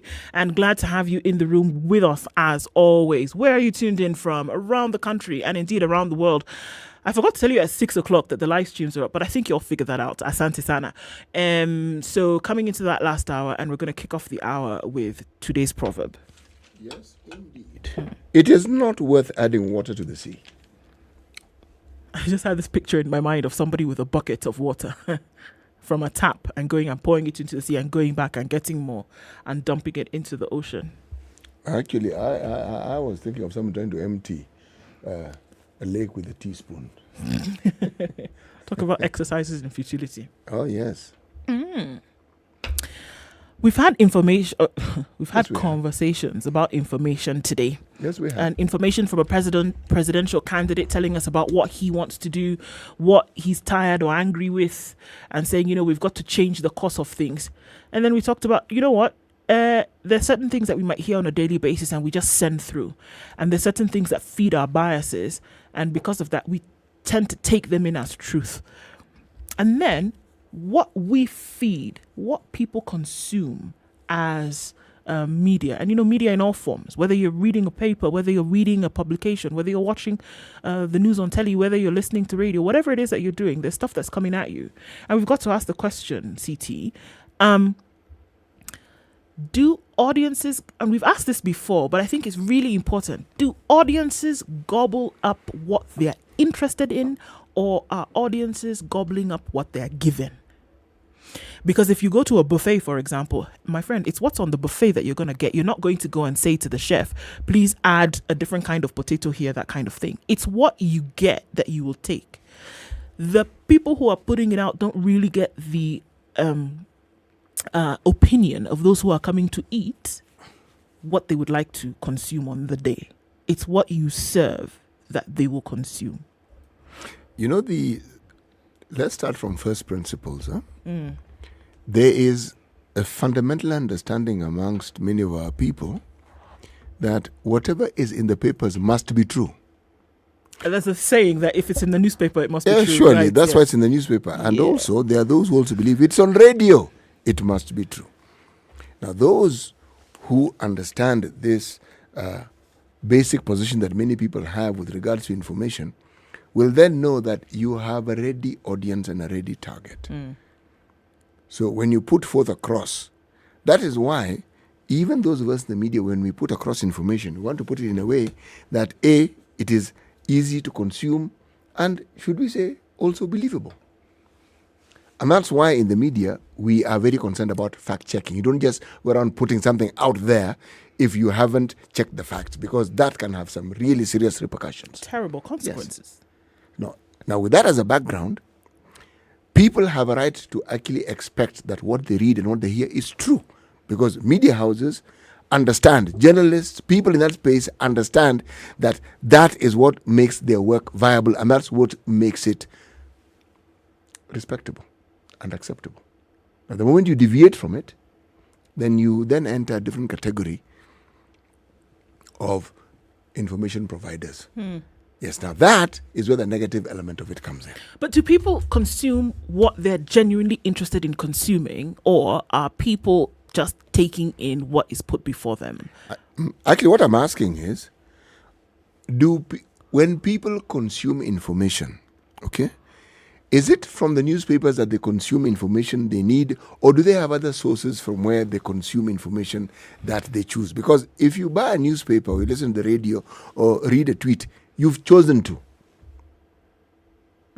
And there will be an array of information that you can choose from. So you make your choice. So to answer your question, yes, we have a choice.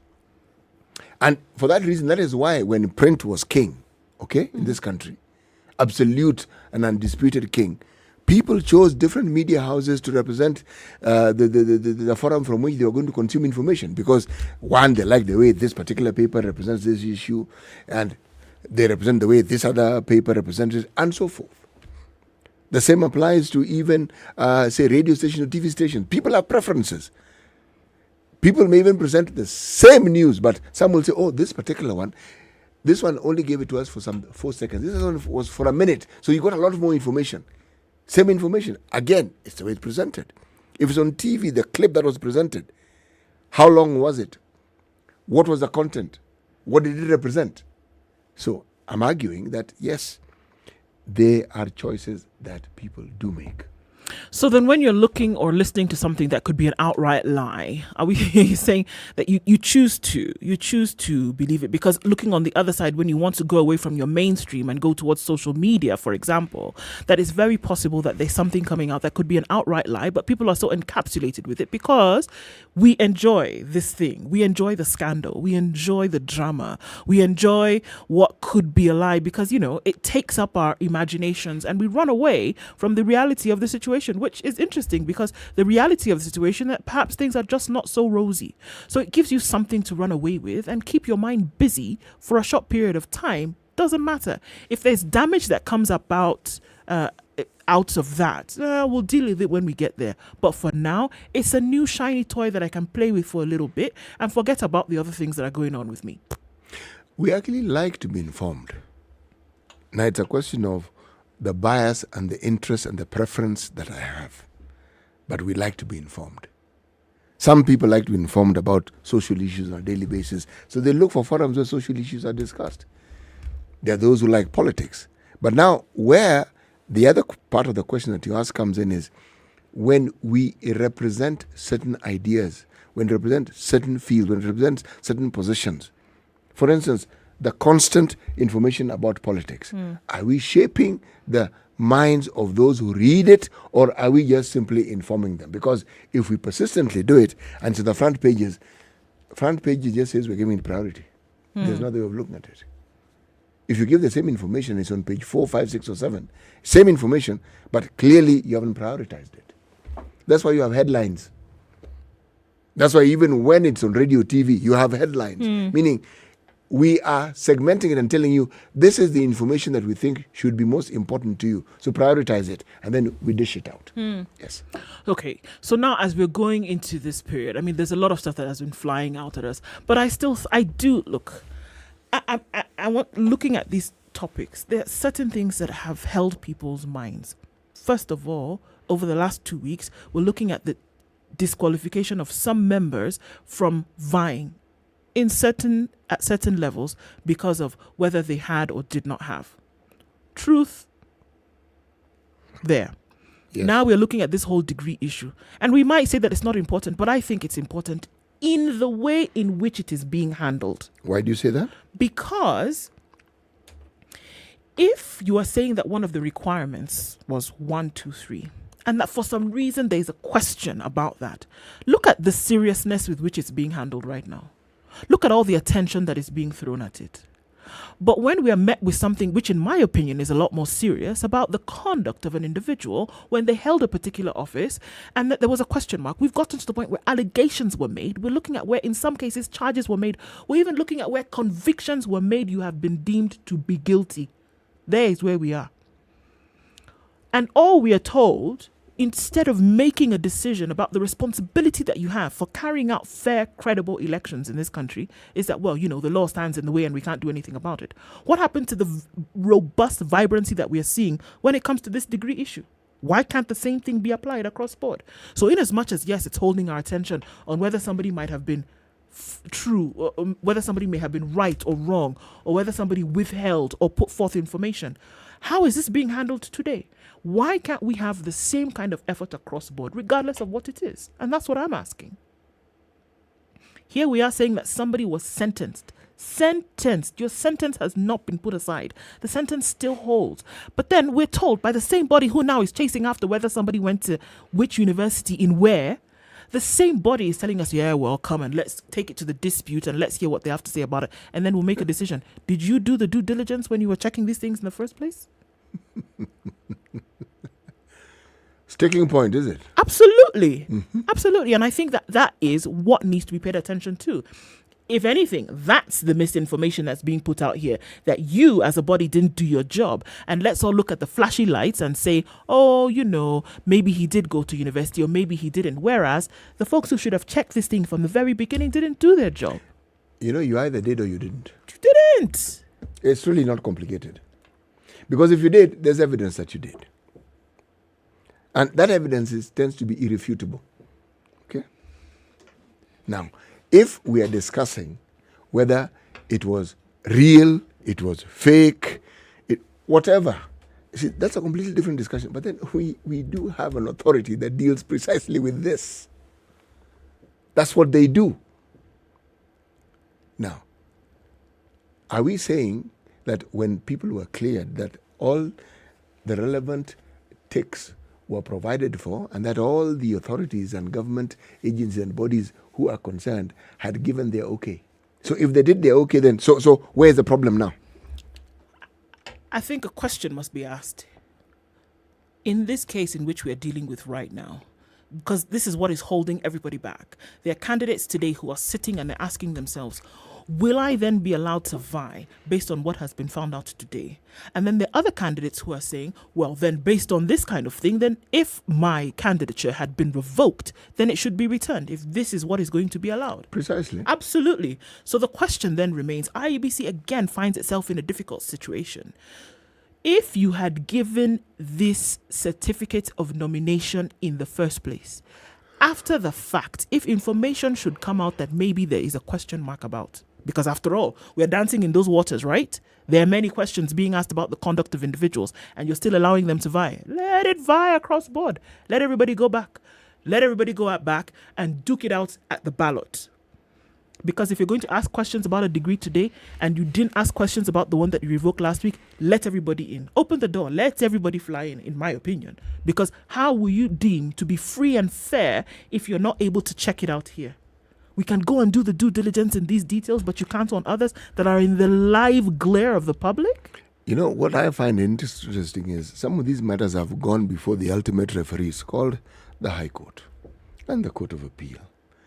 And you will find that pronouncements have been made by these institutions and they have stated their position. And you were still having a debate and you're wondering, what do you mean?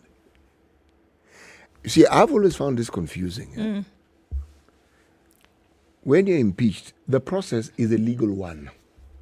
The process of your impeachment was Yes, it is legal. It's just as legal as when you go to High Court and they make a pronouncement and find you guilty. Same, because you're impeached, you've been found guilty. Mm-hmm. How then do you have a situation where an impeachment holds? But we're still going to court to determine it. I think let's use this legal system and take it even to the Supreme Court to determine. And then I'd like to hear what people then have to say about these matters. Chapter 6 was bastardized and mangled.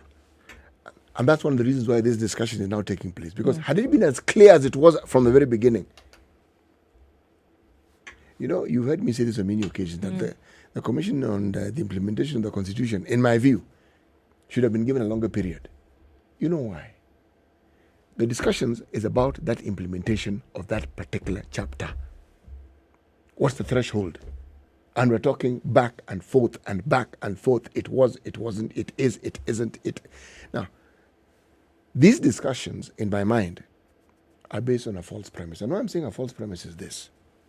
Surely, why do you have all these promises? Why do you have all these processes? Yes, if what they tell you to be their position is disregarded, then why do you have them? And how so? You see, if a court of law says this is their position, an appellate court says this is their position, and then a body that is related to our elections has a head who says, no. Yeah, that's what they said. But for purposes of now, they haven't gone through all the processes. Mm-hmm. Okay, fine. If you're pronounced guilty, do you stop being guilty because you've appealed? No, he's still guilty. That's why you're appealing. Yeah, you're still guilty because you're trying to remove that tag from yourself. Precisely. Yeah. You have it. So if you still have it, then how is it then that you are viable, that your position is viable and you are able to actually contend for a seat? How? I'm belaboring this point because it's something that bothers me. And the Chief Justice put it very well when she was here. She said, people will interpret the law to suit their own purposes, to serve their own interests.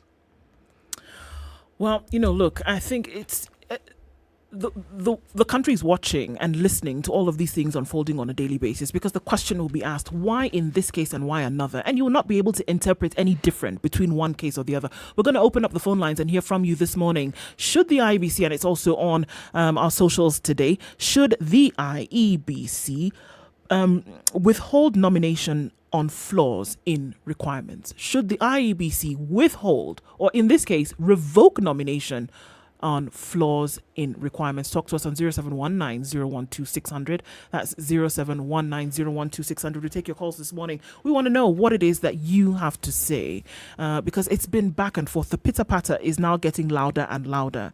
And the folks are going to call many things. Going to call on fairness, going to say that the process is not free, that how can you allow it in one case and not allow it on another? The conversations continue. 0719-012-600. We're going to hear from Elijah this morning. Elijah, good morning. Hello. Hello, Elijah. Good morning. Yes, we can hear you. Good morning. How are you? I'm fine, thanks. How are you? Very well, thank you. The IEBC should have done this and should really clean up its act. If you look at how they handled the first person cleared for the presidency based on his academic credentials, and then when someone else they revoke and that person raises an issue, they say, oh, we are also revoking the other one. Yeah. It smells funny. And when they say that they cannot do certain things because it's not within their jurisdiction, but the Chapter 6 of the Constitution is what they're meant to refer to. And if ethics and anti-corruption, national cohesion and integration are all saying these people have a problem and we disregard them, then at what point will they be useful? When they come back into office. We're always told the problem with Kenyans is the people we elect. These guys are meant to be the gatekeepers to help us elect the right people. And they're just messing it up. I'm trying to be careful with my language because we are radio. So in this case, if we're saying that look, you revoked and then, or in some case, you affirmed and then you revoked, are we then saying that in this case, then for everybody, then revoke across board? Don't make selection. Go ahead and revoke across board. Exactly. But the problem with that is, to which point will that end? If you're talking about integrity issues, there's someone who said, you are offended by the chicken thief, yet you allowed genocide suspects to run. So at what point will you stop? And I think because of fear of where you will stop, they don't want to start. Yeah. Thank you very much for your comments this morning, Elijah. Asante sana. Valid questions. I mean, look, in the beginning, if you didn't get it right, is it too late? Is it too late to then actually get it right? Then the fear may be then, okay, in this case, if we're going to revoke for everybody, we might have nobody running for the election in the first place. But what was the thinking behind the revoking it in the first place? That there was something wrong, that there were requirements that had not been met. But when you give that nomination and you clear this individual, this is the thing. The expectation was that you did the due diligence, that you crossed all your T's and you dotted all your I's. But then now what you're showing people is that you actually didn't. Revoking may look like a safe space, but it really isn't. It opens you up to all sorts of criticism, because then the question is, then did you do the right thing in the first place? We're taking your calls this morning on 0719-012-600. Wycliffe, good morning. Hello, Wycliffe. Hello. All right, can't hear you. Zachary, good morning. Oh. Hello, Zachary, good morning. Hello, can you hear me? Yes, we can hear you. Oh, how is everyone there? Everyone is well. Thank you, How Zachary. are you? I'm fine, thank you. But there is one sound that you are missing. Where is Mr. Eric? Eric is on a walkabout. You know how he likes to get in his car and drive places. Let's see if he'll come back in a day or two. I think we are in the same WhatsApp with him. I love traveling and seeing our beautiful country. Hope he is well wherever he is, and may God bless him and bring him back as quickly as possible. Amina. Now, this is what this is going to be my take. And remember the other day there, I told you, and it's like you are disagreeing with me, that the kingmaker, the new kingmaker in town is Mr. George Ruchiri Wajakoya. And you are now believing me, is it? Yeah. And I tell you that I'm on the ground. Now, this is the point, yeah? I believe what Mr. Wairia said. And he tried to walk around, trying to shout, trying to say, Adam, by the way, kindly invite that guy there, Mr. Monjo Wairia. He said now, there is something that these guys are being instructed. It seems as, and we are convinced, actually, and I don't dare to say that, we are convinced that somebody is actually giving instructions to that IBC. Look at the case of Mr. Nyambane. Nyambane was there. He said that, I made sure that I checked all my T's and P's and Q's, is it? Right. Only for another candidate whom we believe that somebody never wanted him to feature somewhere, to present and ask, okay, my case and that of Nyambane look like, is it? How come that you are not clearing me? Because actually I believe if I've done my degree coursework, and I've got the university is there to say that, this guy, he was here, he attended, he has cleared all the units and whatever.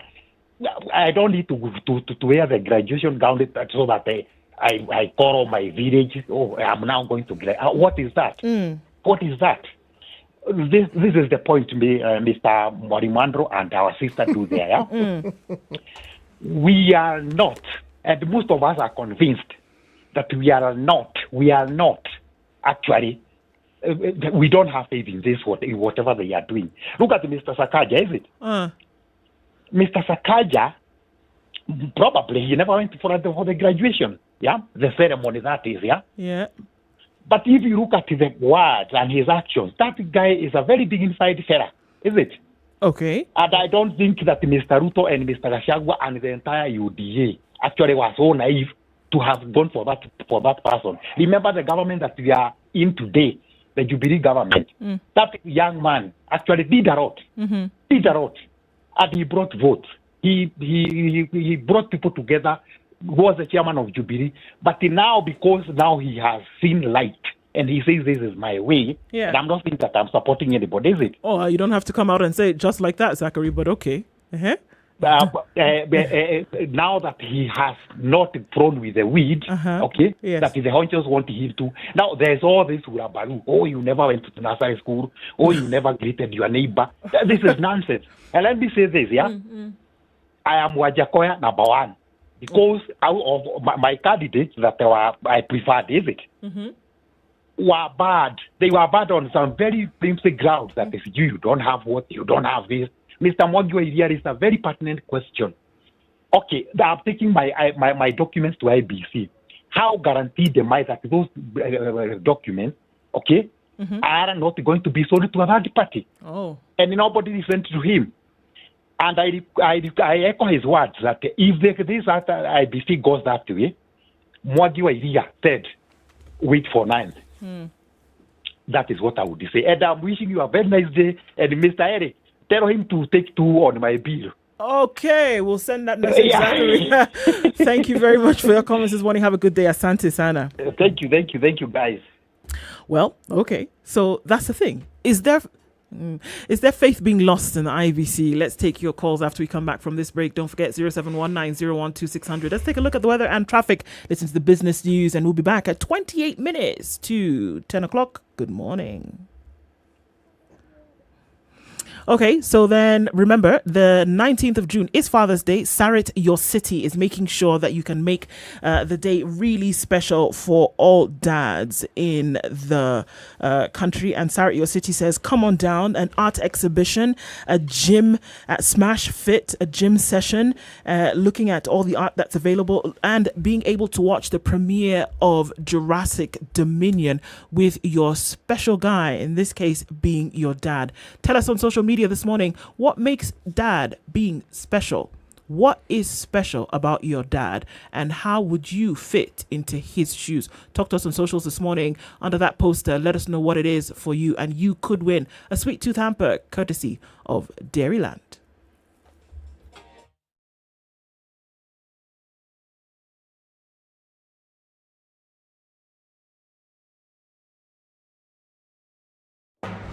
The following takes place from 6 a.m. to 10 a.m.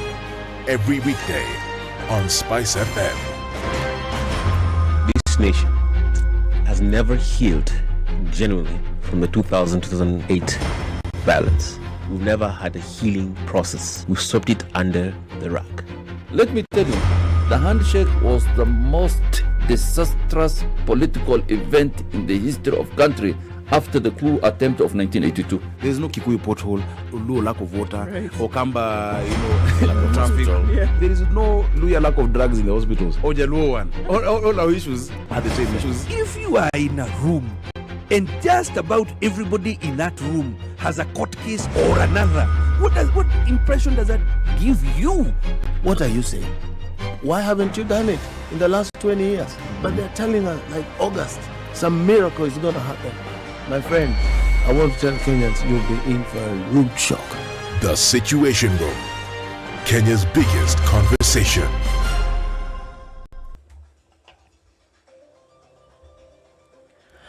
All right, 17 degrees and still mostly cloudy in Nairobi this morning. We'll see highs of 25 and lows of 13. It's partly sunny at 19 in Nakuru, highs of 26 and lows of 14. Nyeri town raining this morning at 17, highs of 24 and lows of 12, while it's 16 and mostly sunny in Eldoret. We'll see highs of 24 and lows of 11. It's raining now in Mombasa at 26, highs of 29 and lows of 24, and also light rain in Malindi at 28, highs of 29 and lows of 26. Mostly sunny conditions at 23 in Kisumu, highs of 28 and lows of 18, while it's mostly sunny at 23 in Kakamega. It'll go to highs of 27 and lows of 14. Kampala is sunny at 25, highs of 27 and lows of 18, while we're looking at mostly sunny conditions at 26 in Dar es Salaam. We'll see highs of 31 and lows of 22. Joburg, slightly warmer at 11, is sunny, highs of 15 and lows of 4, while sunny conditions in Lagos at 26, highs of 31 and lows of 25. 21 and mostly cloudy in Kinshasa, highs of 32 and lows of 20. And we're looking at Paris, that is sunny at 17, highs of 26 and lows of 13. Not to forget Beijing, where it's mostly sunny at 26, getting into early evening Tuesday, highs of 28 and lows of 18. And London is sunny at 15, highs of 24 and lows of 13. Round things out in New York, coming into Tuesday morning, is 23 and clear, highs of 27 and lows of 20.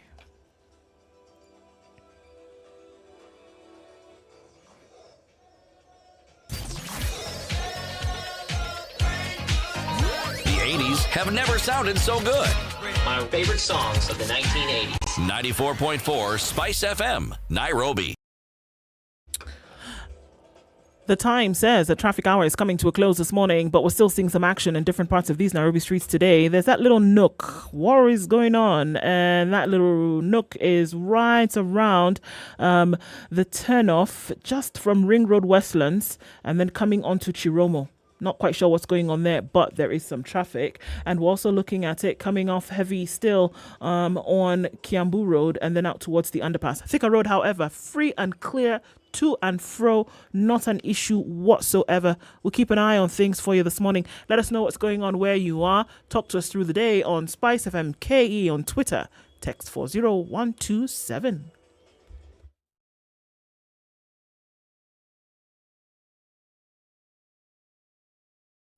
Business news with Spice FM. I'm Dennis Aseto. Tour operators in Kenya have been urged to embed inclusivity, sustainability and resilience in their business models to ensure that the sector continues to be a driver of economic and social progress. Kenya Tourism Board Chief Executive Officer Betty Radier says that the current travel trends and scenarios require that tour operators change their model of operation from travel coordinators to experienced designers to cater to the current traveler. Kenya is seeking to export black tea to China following China's increased interest in the commodity. Ambassador designate to China Muthoni Gishoi, speaking during a tour of Nduti Tea Factory in Murang'a, said that although China... Business News with Spice FM. I'm Dennis Aseto. Tour operators in Kenya have been urged to embed inclusivity, sustainability and resilience in their business models to ensure that the sector continues to be a driver of economic and social progress. Kenya Tourism Board Chief Executive Officer Betty Radier says that the current travel trends and scenarios require that tour operators change their model of operation from travel coordinators to experienced designers to cater to the current traveler. Kenya is seeking to export black tea to China following China's increased interest in the commodity. Ambassador designate to China Muthoni Gishoi, speaking during a tour of Nduti Tea Factory in Murang'a, said that although China is the largest consumer and exporter of green tea, consumption of black tea is also on the rise. Gishoi, who was on the fact-finding mission, observed that black tea, although untraditional in China, is gaining popularity and finding a market. And Kenya Airways subsidiary Fahari Aviation has launched the first drone enclosure facility in the country.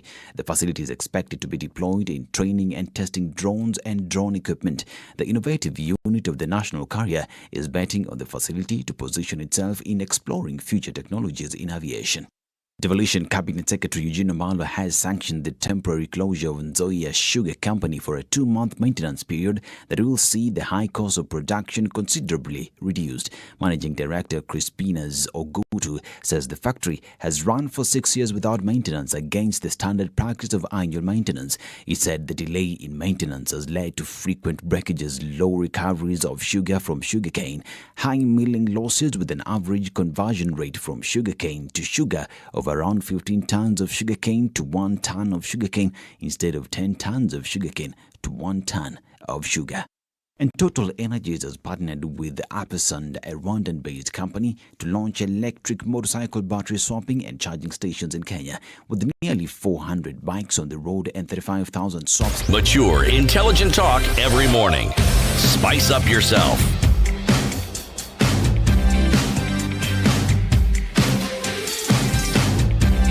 All right, it's 21 minutes. Done right. 94.4 Spice FM, Having that Nairobi. conversation. So, folks, asking the question today, and going to go right ahead and open the phone lines once again on 0719012600. Ndru and CT with you today, and we're asking the question: if there is the revocation of certificates, should it be across board? We're not even asking the question, CT, here that, okay, so what were you doing when those papers came in? Which is a valid question. When those requirements that you asked for, anybody had a little bit of a tick, many could argue that it's the same situation that the IEBC is looking at here. You're not looking at where there's a question. You're going ahead and saying, go ahead, until and unless somebody brings the issue to you, do you do something about it? So now when somebody comes and says, hold on a minute, one of the people that you cleared has an issue, then we're running around trying to figure out how to sort it out. The question is, when they brought the issue, did you determine that the issue was worth considering? You see, anyone can present an argument and anyone can present an issue, okay? If the person had been cleared and there was no issue, what is it about this issue that has been brought that makes the IEBC pause and say, perhaps we need to reconsider? And again, we come to the issues of fact-checking. How do you determine that what has been presented is true? And not only that, how is it truer than what had been presented before? Can it be? And that has to be the question. That, look, we're looking at a situation that could affect somebody's candidacy. It will. And maybe already has to a certain extent. But then, who is responsible for this? Who is responsible for making sure that all the T's have been crossed and the I's have been dotted? And it's the IEBC at the end of the day. it is them who ought to be in a situation whereby there will be no question about the decision that they have made. But now it puts into question their conduct. It puts into question how they have been carrying out these things in the first place. That it took somebody else to come and say, hey, look here, there may be an issue. Why have we not been able to deal with it? Doesn't it then beg the question that, okay, so how are you guys doing this in the first place? You give somebody a certificate, then you come and revoke it. You give somebody a certificate, and then somebody has questions to ask about, wait a minute, how did you possibly give this nomination? How did you possibly give this nod? We can't run away from the fact then that it then puts them in a bit of a negative light. Listen to what some of the callers have said this morning. So then you start to ask, okay, are these folks really getting this thing done right? You know, there's something that must be said positively about the IEBC. I think there are many things to be said positively about it. You see, the fact that you can relook at something and say, okay, we are not ignoring. You see, we do have a law about whistleblowing in this country. And it is also possible because it's human beings doing this. And given the numbers of documents that people are dealing with, it is possible that somebody could have omitted. It's called human error. It is possible. But that they are correcting it. My issue is, when you correct it, can you then point as to why it is you corrected in the way you did, and what it is about the information that you got made it possible for you, and what it is about what you received previously that made you then take the position that you did? Because something cancels the other. Something has cancelled something else. I mean, I know I'm not being cryptic, but it's like saying the definition of a conductor. It is something which conducts something else. You know? Yes, exactly. You're using the own word. You're using the word to define itself. Yes. The understanding is that at some level you're saying they are willing to listen. But the others whom it's interpreted as mischief. Can you run away from that? No, you can't. You really can't. No, you can't. That anybody who's on the opposing side is going to tell you right off the bat that, you know what, you're only doing this because there is probably some kind of agenda that you're trying to fulfill. Yes. You're witch hunting our people. But then there's also something else that it brings to the fore. We can't run away from the discussion that then you're arguing that there are people who brought in documents knowing full well that those documents were not the full complement of what was required for them to qualify for whatever position that they wanted. So, in essence, this is where the problem comes in. You are then saying that these people presented a whole falsehood in their application for acceptance. Because if one thing can be wrong, how many other things are also not correct? But then it's not something that one person does. What if you and your team did due diligence and indeed, according to you, everything was hanky-dory, it was fine, and something was missed? Again, the element of human error. These are real possibilities. Now, if there is, how then do you look at this?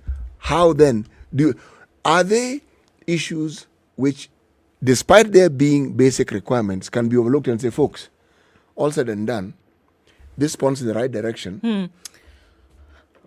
Or, CT, yes. I mean, I think we can philosophize about it and we can say, yes, well, we can. We can.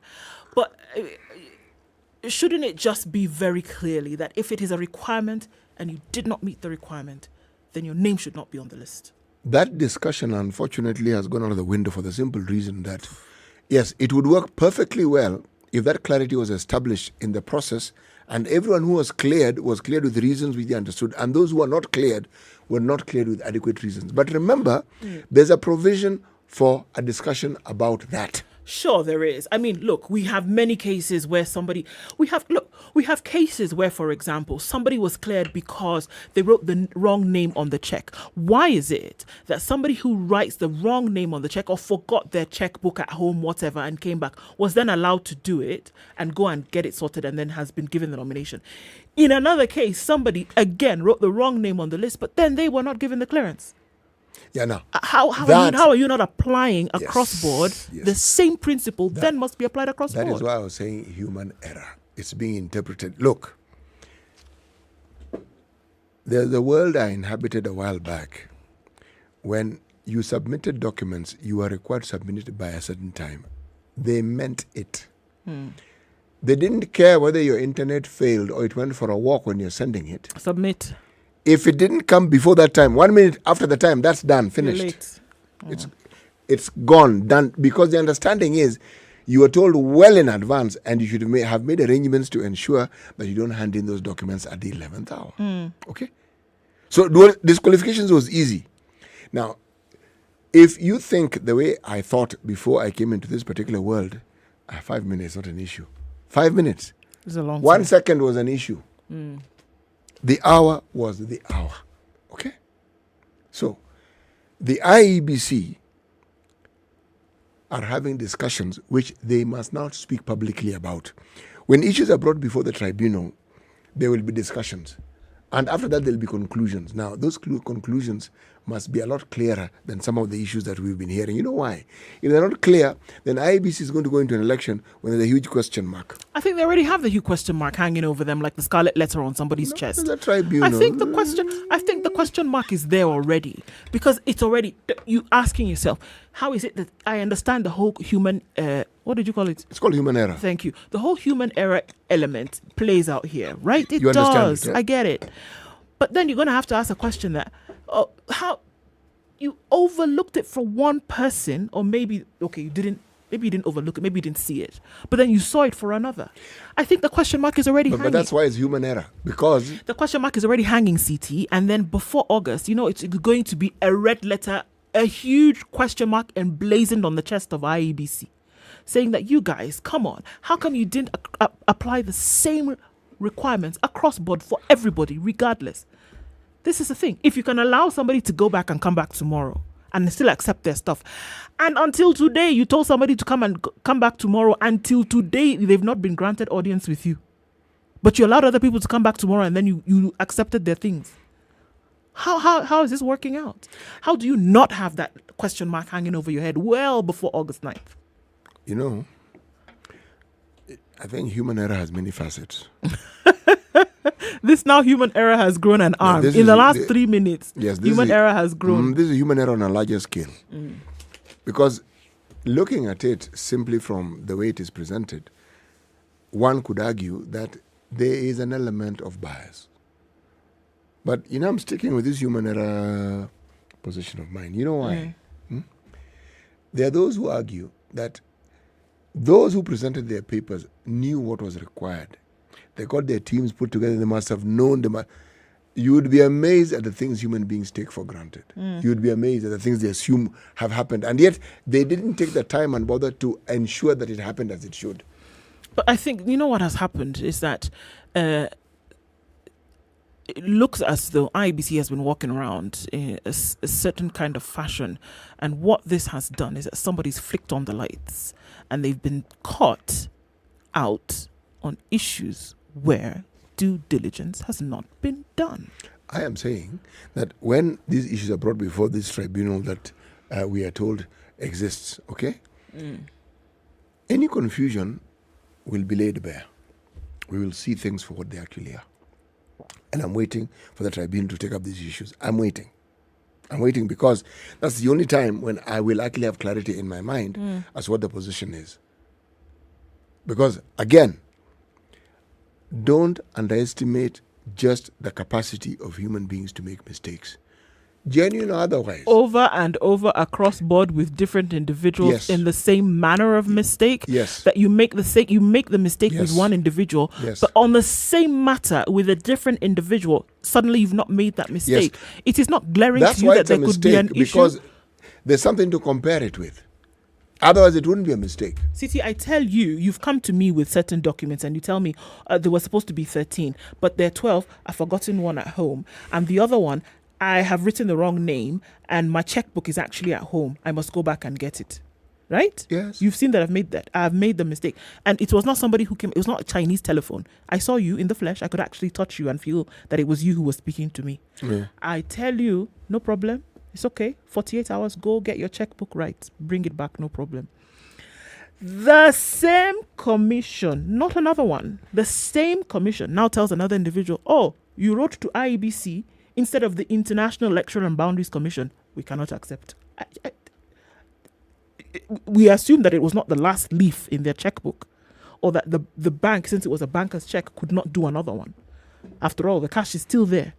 How about you say, you may then go and get another one? You know what you're suggesting is that there's a limit to how we can define human error. No, I'm saying that you should apply the same thing across board. Whether you are denying, deny on principle. Whether you're affirming, affirm on principle. Because what it does, that question mark that you're seeing hanging above somebody's head, you see that thing they use for putting marks on cows, that thing, they put it in the hot fire and then they mark the cattle.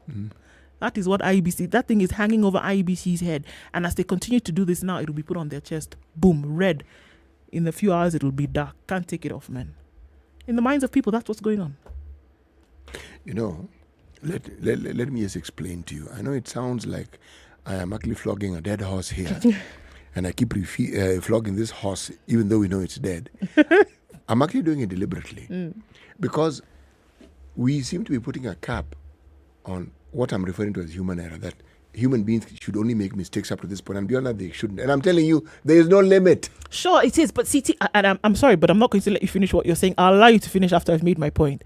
Is that the same argument that you brought up here when you were talking about how can the same IEBC then tell us that we're going to allow them to exhaust all avenues of appeal? Same thing. There is no cap. It's not the same. CT, there is no cap. They will say all avenues. We are here. You know why it isn't the same? Huh? Where the example I gave was us dealing with a certain legal process, whether it goes through the Senate, it goes through Parliament. It's a legal process. We have to wait it out. Not only wait it out, the pronouncements we are told within the Senate are as binding and equal to what happens in a court of law. A high court where there's a judge. Okay? That's what it is. So essentially you're saying it's the same thing. So if it's the same thing, then why is it that when this particular court that we call the Senate pronounces it, it is binding, and when the High Court has a similar pronouncement, they said you're guilty. Impeachment is guilt pronounced.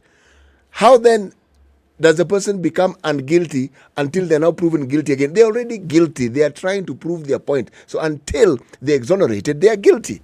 Different issues. And the interpretation falls squarely on the doorstep of the IEBC. They keep saying certain things are beyond their purview. It's not their purview to interpret the law either. That's why we have high courts. No, it isn't. And that's why I keep saying you can make a decision based on what is before you. Yes. If you can make a decision based on what is before you, let it be across board. On that point, on this point, this legal point, there's a commonality of perspective. And I'm saying yes. But this one where there are 10,000, there are a number of candidates who have brought in many papers and need to be reviewed. Okay? I am saying the human element can come into play. That's really what I'm saying. And I'm also saying that there is no limit to how many errors a human being can make. Now, it's with the understanding that human beings will make errors, that it was purposed, you should have a tribunal that resolves issues. You can't have an institution that resolves issues if you hadn't foreseen that there will be issues. So there are issues. So they understood that human beings will make mistakes. Now, these mistakes will be sorted at the tribunal. If at the tribunal, this crisscrossing that you mentioned so eloquently comes into being again, I said that I will be clearer. I will now be better informed, and I can take a position as whether it was witch hunting, it was this or the other, it was this or the at that point. But at this point, no, I cannot. That really is my perspective. I get what you're saying. It doesn't make the IEBC look any better then in terms of an image, in terms of their how they carry things out.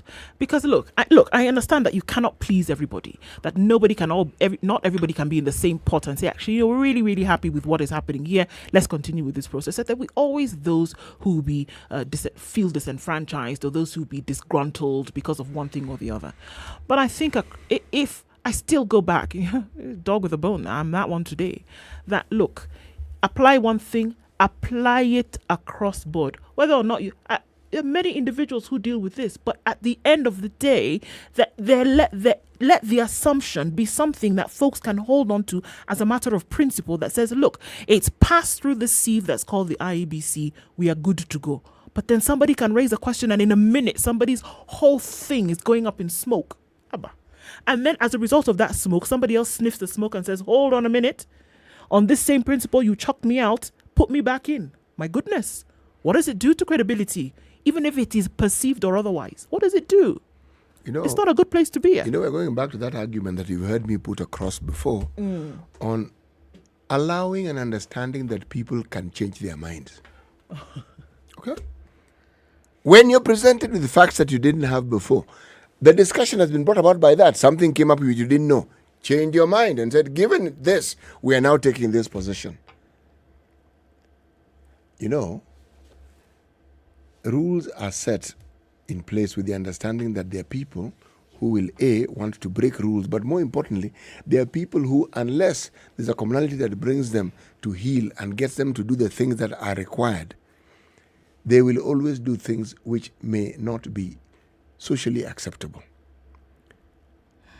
The premise on which laws are created is the understanding that there are people who actually, in the absence of that guidance, may not be involved in activities that may help the other people with whom they share the planet or the other people they share the same community with.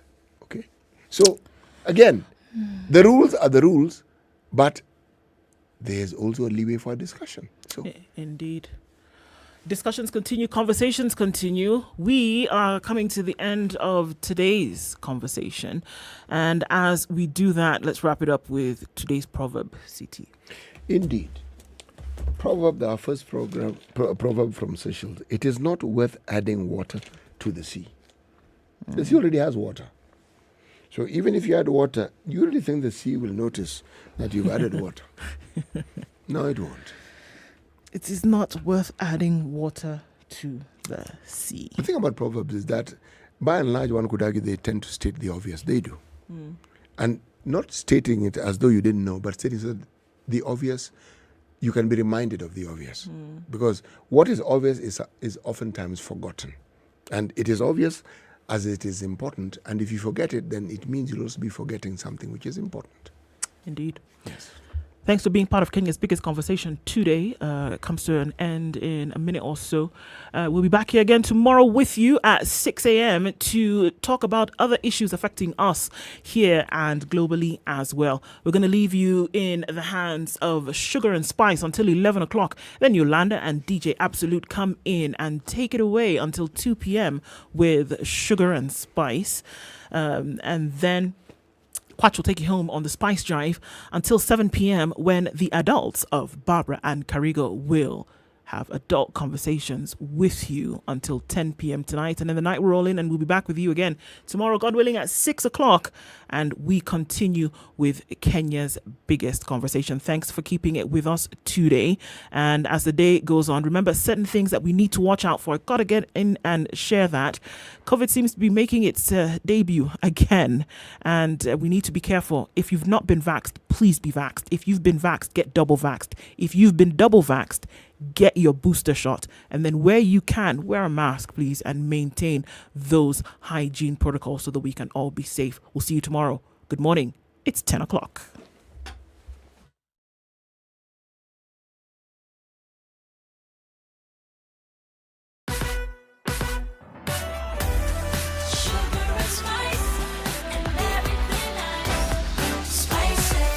Spice up your life.